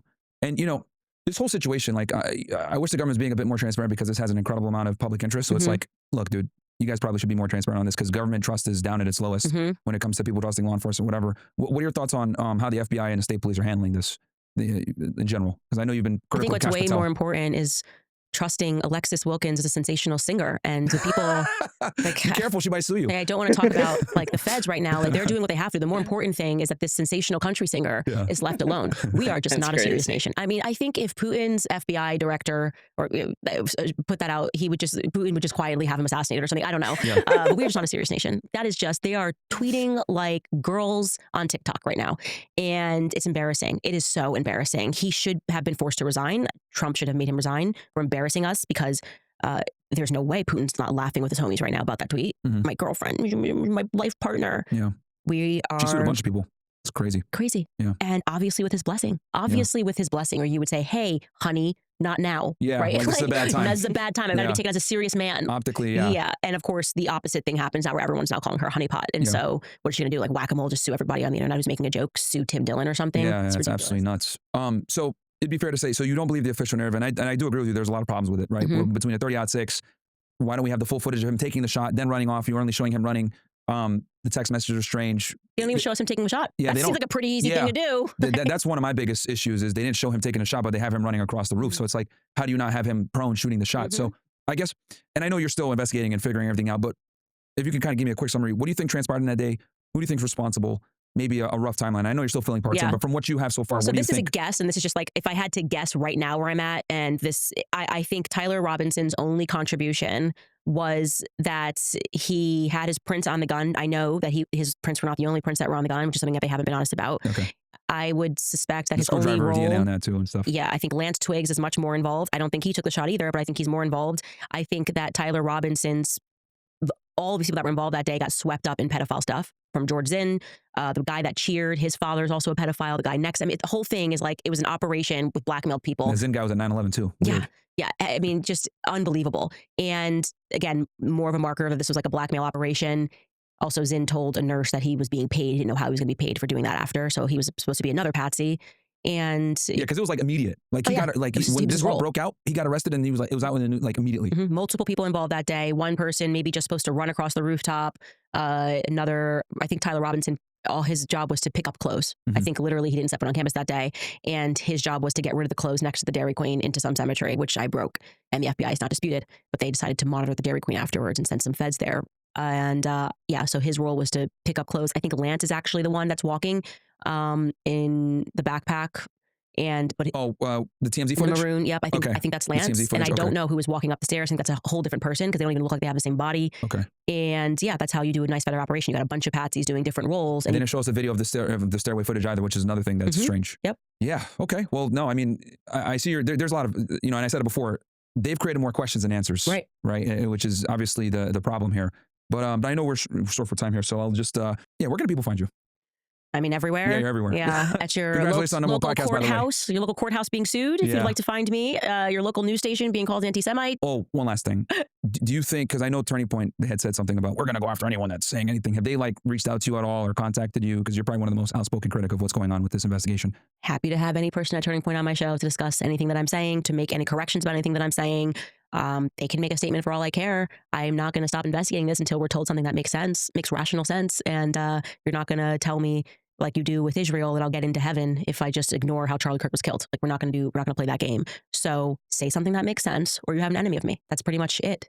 And if you didn't want people prying into this narrative, maybe you shouldn't have executed him publicly. Yeah. Maybe you should have pretended he choked on an egg or something, like you did with that rapper a long while back when he started asking questions about things. Not a good idea to get everyone emotionally invested in the story and then tell them to shut off their emotions. No, I mean, you've been doing an incredible job of putting a lot of pressure on them, right? So hopefully we, get answers here, because what they have out right now just simply doesn't make sense. So, so thank you so much, Candace. I appreciate it. Thank you. So great. Yeah. And also thank you for being so patient, because I know my schedule's so crazy with so many kids. And so it's like, we just got to make it happen. I was like, just get them down here. Yeah, your mom, you have a family, so I totally understand it. So thank you so much. Anytime. Good interview. Here, let's get back to our main screen here. There we go. Okay, what an interview. That was awesome. I hadn't watched that either, so it was fun to watch that with you guys. Very interesting. We love Candace. We love Myron Gaines. We love supporting them both. So I'm glad we got to show that, bring it to Spotify for everyone to see. I tried not to interrupt too much. I want to know what you guys think about it as well. Let me know in the comments. We are going to go to the comments now. It's been a fun episode today. We talked about the vote on the Epstein information. We talked about Clay Higgins being the only no vote. We talked about Nick Fuentes declaring a total GROYPER victory. And we watched the Candace Owens and Myron Gaines interview. I thought it would be a little bit more of a debate, but no, it was just a good interview. Very glad we got to listen to it. We are going to get into our comments. We got one on Rumble. We'll start with that, and then we'll go over to our Spotify comments. That's where the majority of our comments are. I don't know why that started playing. Give me a moment. Here's our first one.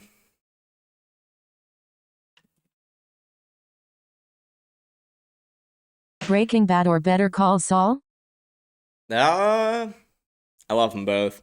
I would say Better Call Saul 51-49. I mean, it's got to be so close. Like, they're both so good, it's hard to write one off. But I like Better Call Saul a lot. I like the character development. I like the, little sneak peeks you get into Breaking Bad with it, especially as you get towards the end. The pacing of Better Call Saul starts off really slow, but when it picks up, it picks up so fucking fast. It's awesome. I mean, they're both awesome. It's really hard to pick, but I would say 51-49 Better Call Saul. Now onto our Spotify comments.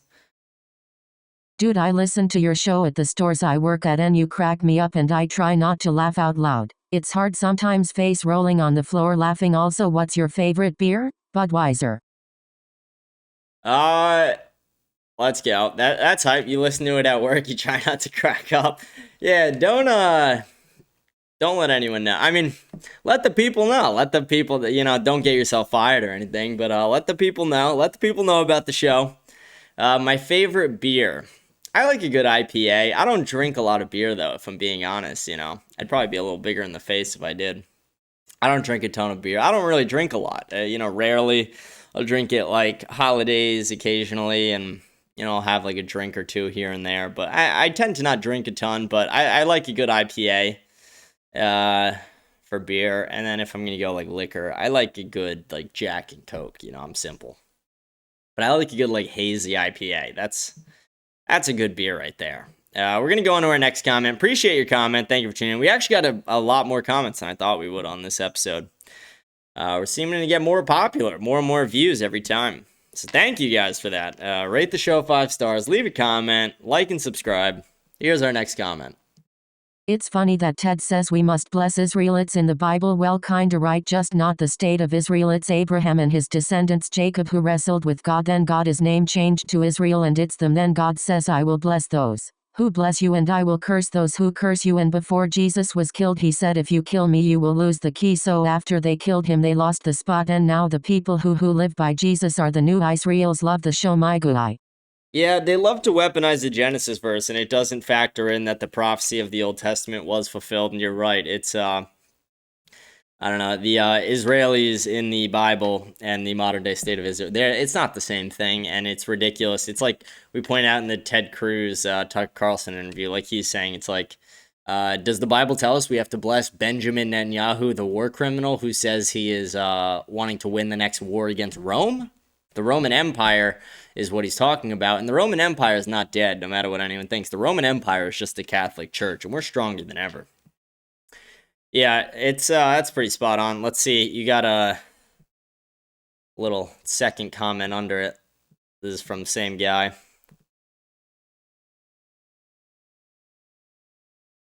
Also, I'm Mexican, but I'll always put America first.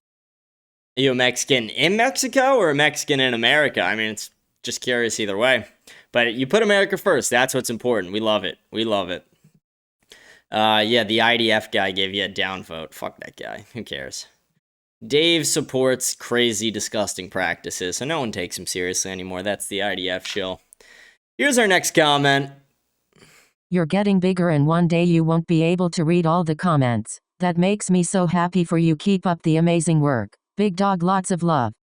Thank you. Yeah, it is starting to get a lot of comments. I think I spent like almost an hour yesterday reading comments. Eventually, I'm not going to do it anytime soon. I'm going to wait till the show gets more popular. Eventually, we're going to have to make people start giving like $2, like a super chat type deal if they want me to read their comment, like a $2 super chat or something if you want your comment read. I'm not sure. That's not going to happen anytime soon, though. Show's not there yet, but thank you. Yeah, it is definitely getting bigger. I mean, we are getting a lot of new listeners. Every day I wake up with more followers on the show. We're getting more and more comments every show, so I really appreciate it. Really appreciate your support. You've been tuning in for a while, so thank you so much. It really means a lot to me. You're always one of the people hyping me up on here. We're going to go on to our next comment. I'm all for transparency and for releasing the Epstein files. It just really sucks that regardless of what they say and who's implicated, it won't be trusted. If Republicans are implicated, it'll be Democrat hoax. If Democrats are implicated, it'll be Trump manipulation, and round we go, never resolving anything. Yeah, that's the problem. When you have so many lies and intel agencies are involved in foreign nations, there's always going to be scrutiny. There's always going to be a level of doubt among the citizens and people, specifically people like us who have been pushing for this for so long.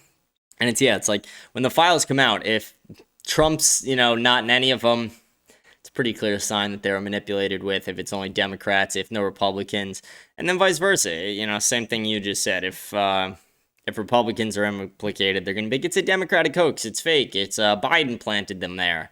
It's like, come on, like let's just get fucking truth for once. Is it that hard to tell the truth? Apparently.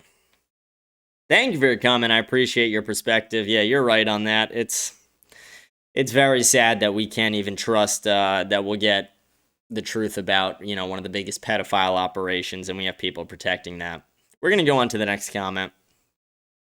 I'm a 22-year-old husband, dad, and diesel mechanic. My wife and I are trying to buy a house. To put in perspective on how the younger generation is struggling, I've done my research and put some numbers together and found that in order to have the same buying power as an individual in the year 2000 versus today, an individual would have to make $120,000 a year. How fucking wild is that? We're lucky enough to live in a small town in WI and might be able to think of a house in the next few years. Loudly crying face.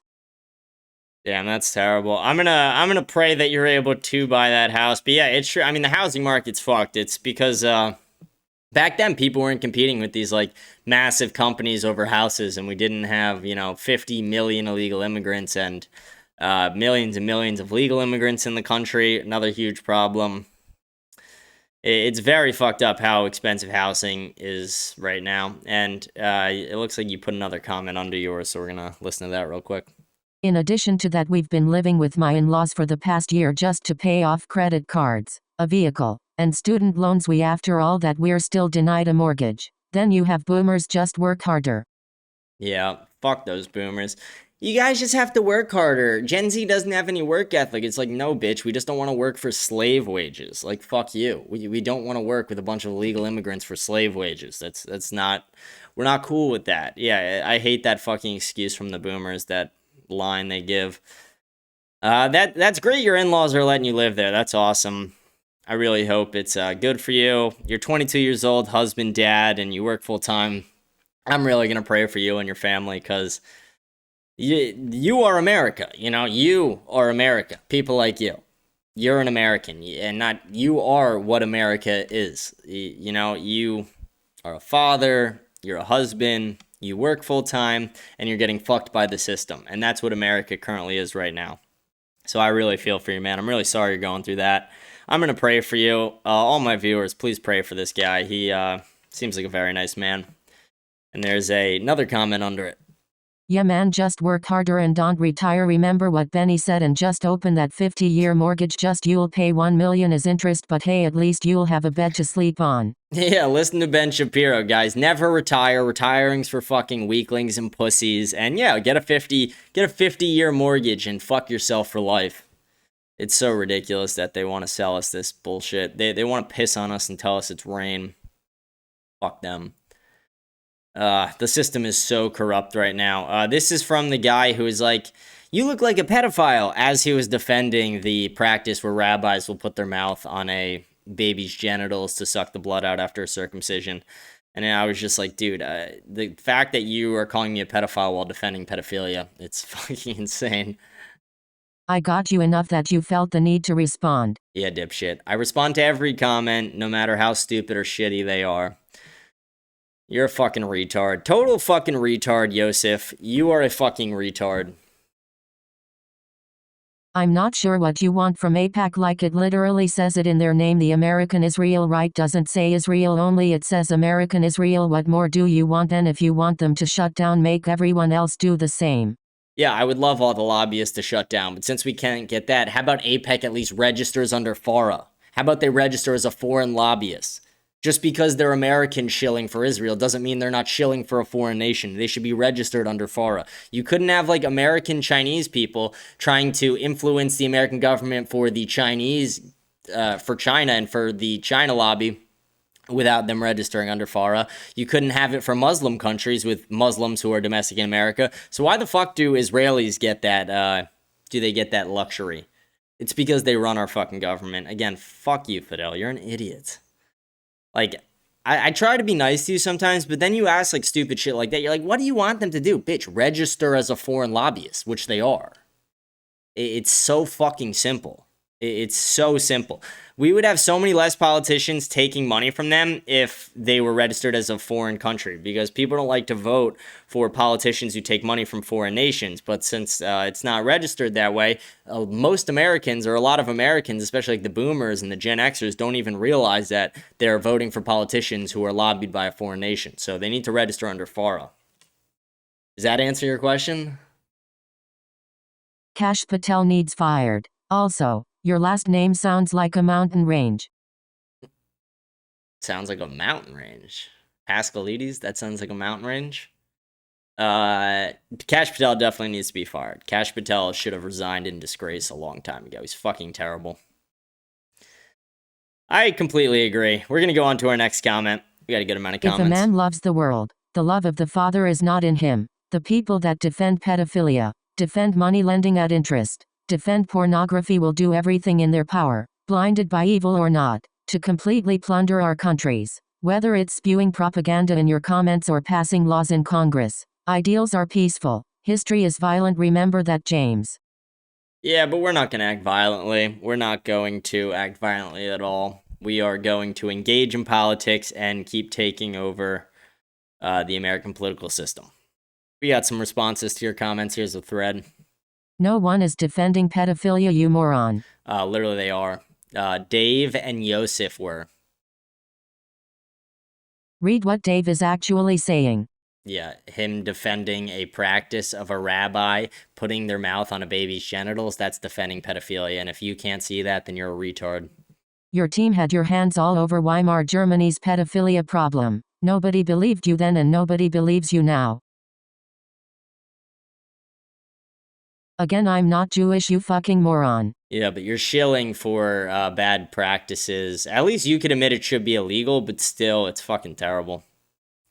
All right, we got another thread. This one starts with the, all his posts are like in quotes. So someone's either writing these for him or ChatGPT is or something.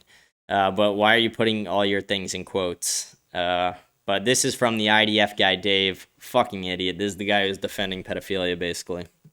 My statement about Mitzitza B'Perv was to correct misinformation, not endorse harm. It's a religious ritual, not a sexual act. The real issue is health risk, and many communities use safer alternatives. Calling it pedophilia or saying I should be investigated is inaccurate and flirts with anti-Semitic tropes that wrongly portray Jewish rituals as abusive. It's anti-Semitic to say that rabbis shouldn't put their mouths on a baby's genitals. Go fuck yourself. You should be investigated. Someone goes, is it even common anymore? Yeah, it still happens in Orthodox and Hasidic communities throughout America. And then I wrote to him, Dave, you're definitely a Mossad agent, the Mossad agent assigned to my show. And then he goes, here.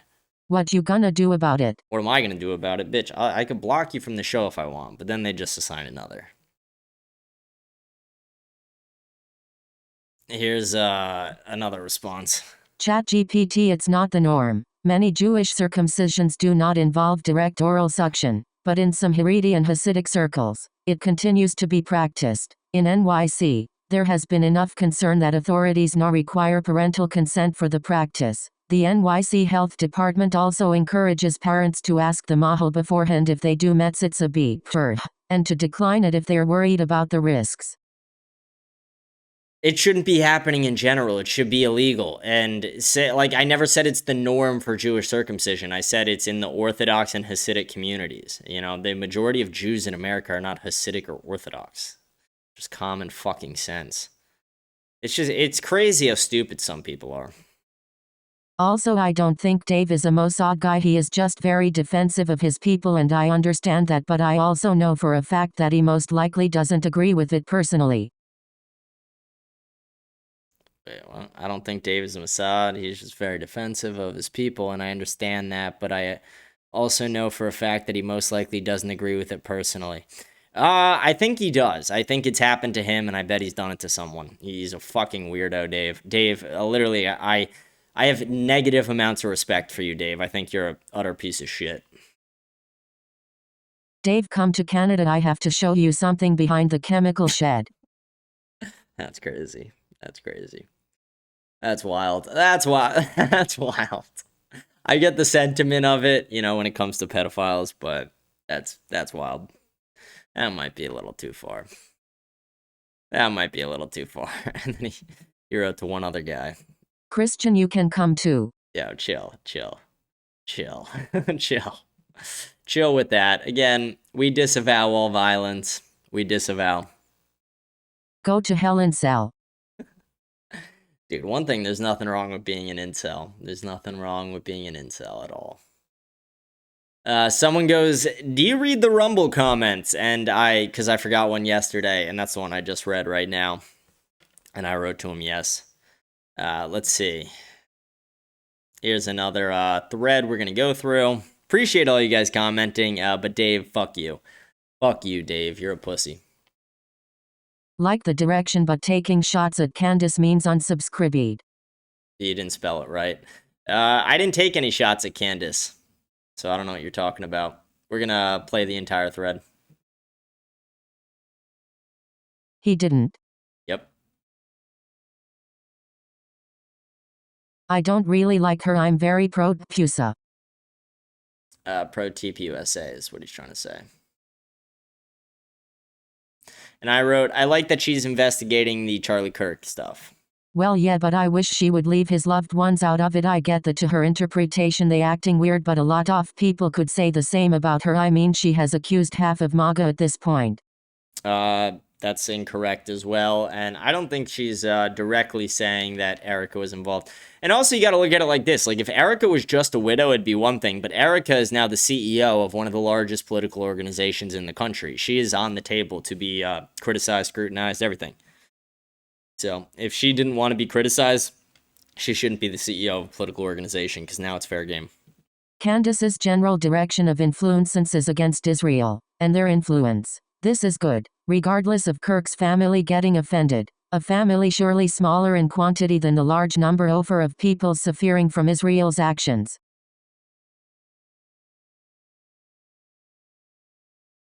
Yeah, Candace is, she's on the warpath right now. At Christian Fletcher, I see you posting pro-Zionist propaganda on the likes of trigonometry podcasts, etc.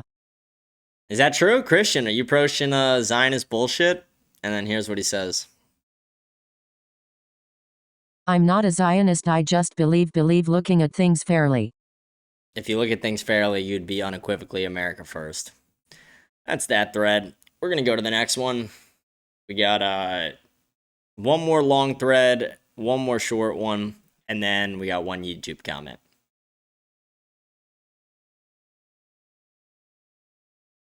Do you think Trump blew Bubba? AKA Bill Clinton. Low chance, but I mean, again, anything's possible. I would put it at a 1% chance or less, though. That part's true. That would be crazy. Yet I have had my questions about Trump and Epstein for a while. I'd like to believe he is innocent but don't know. Sadly, let's hope this all gets sorted out. Also, although I disagree with on a big F things, I appreciate that unlike other people you interact with, even people you disagree with. Yeah, I don't mind interacting with people I disagree with. I to be honest, I fucking do not like this Dave guy, and Fidel is really starting to rub me the wrong way too. But again, I'm always willing to engage in healthy debates as long as they don't be, too much of retards. Although Dave is really pushing it. Don't you think that the Republicans will get smashed in the midterms if you guys keep up this anti-Trump movement, and that is even worse than what Trump is doing? You're a retard. You're a retard. If the Republicans aren't honest and the Republicans keep shilling for a foreign nation, they deserve to lose in the midterms. Literally, go fuck yourself. That's retarded. Most retarded thing I've ever heard. Alright, now we got two more Fidel comments, and then we're going to go on to our last YouTube comment, and that's going to be the end of the show. Let's just establish a Jew can be a self-hating Jew. George Soros, for example, hates the Jewish people, yet he is a Jew. There's so many people throughout history like this. That was just such a stupid comment to say that a Jew can't be self-hating. I mean, look at Dave Smith. I never said there's no such thing as self-hating Jews. I mean, people fucking kill themselves all the time. Obviously, those people hated themselves. Yeah, I don't even think Dave Smith is a self-hating Jew. I just think he doesn't like Israel. And he doesn't like bad practices, and I think he is very honest. But that's the thing, like, a lot of Zionists will be like, oh, he's a self-hating Jew because he doesn't like Israel. Oy vey. It's like, you guys are retards. You're shilling for something you shouldn't be shilling for. Like, if you guys love Israel so much, go live there. Like, nothing is stopping you. You have your birthright, go fucking live there. Go live in Israel and support Israel. But if you're American, put America over everything else, or else you're not a real fucking American. And, Dave Smith has that same mindset. Here's Fidel's other comment. Look at your comment section today with some guy trying to get Dave and Christian to come to Canada and meet him behind a shed, talk about pedophilia. Dude, I mean, I think he's kidding, but yeah, I mean, you heard me disavow. So, I don't condone any violence. Don't condone violence. So, does that make you happy, Fidel? Is that a win for you? That I kind of agree with you on that point? I think what he was saying was a joke over everything, but you're just a retard sometimes, Fidel. We're going to go to our YouTube comments. We only got one here, to my knowledge. Maybe we got two, but I think it was just one. Yeah, just one, right here. Small hat matrix fatigue. Yeah. We all have the fatigue. We got black fatigue. We got Zionist fatigue. We got fatigue of anybody working against America's interests. Woman fatigue. The fatigue is real. Let's refresh, see if we got any comments before we sign off. Any new ones? Nope, that seems to be all the comments. Okay, that's going to be the end of the show today, guys. Hope you guys have enjoyed the show. Hope you enjoyed everything. Remember to rate the show 5 stars on Spotify. Smash the follow button. Smash the like button. Smash the subscribe button on YouTube. Remember to leave a comment. We'll read all the comments at the end of tomorrow's episode. We'll have another big reaction stream on Friday. Hope you guys have a great rest of your night, great rest of your evening, and I will see you guys tomorrow on Wednesday. Thank you.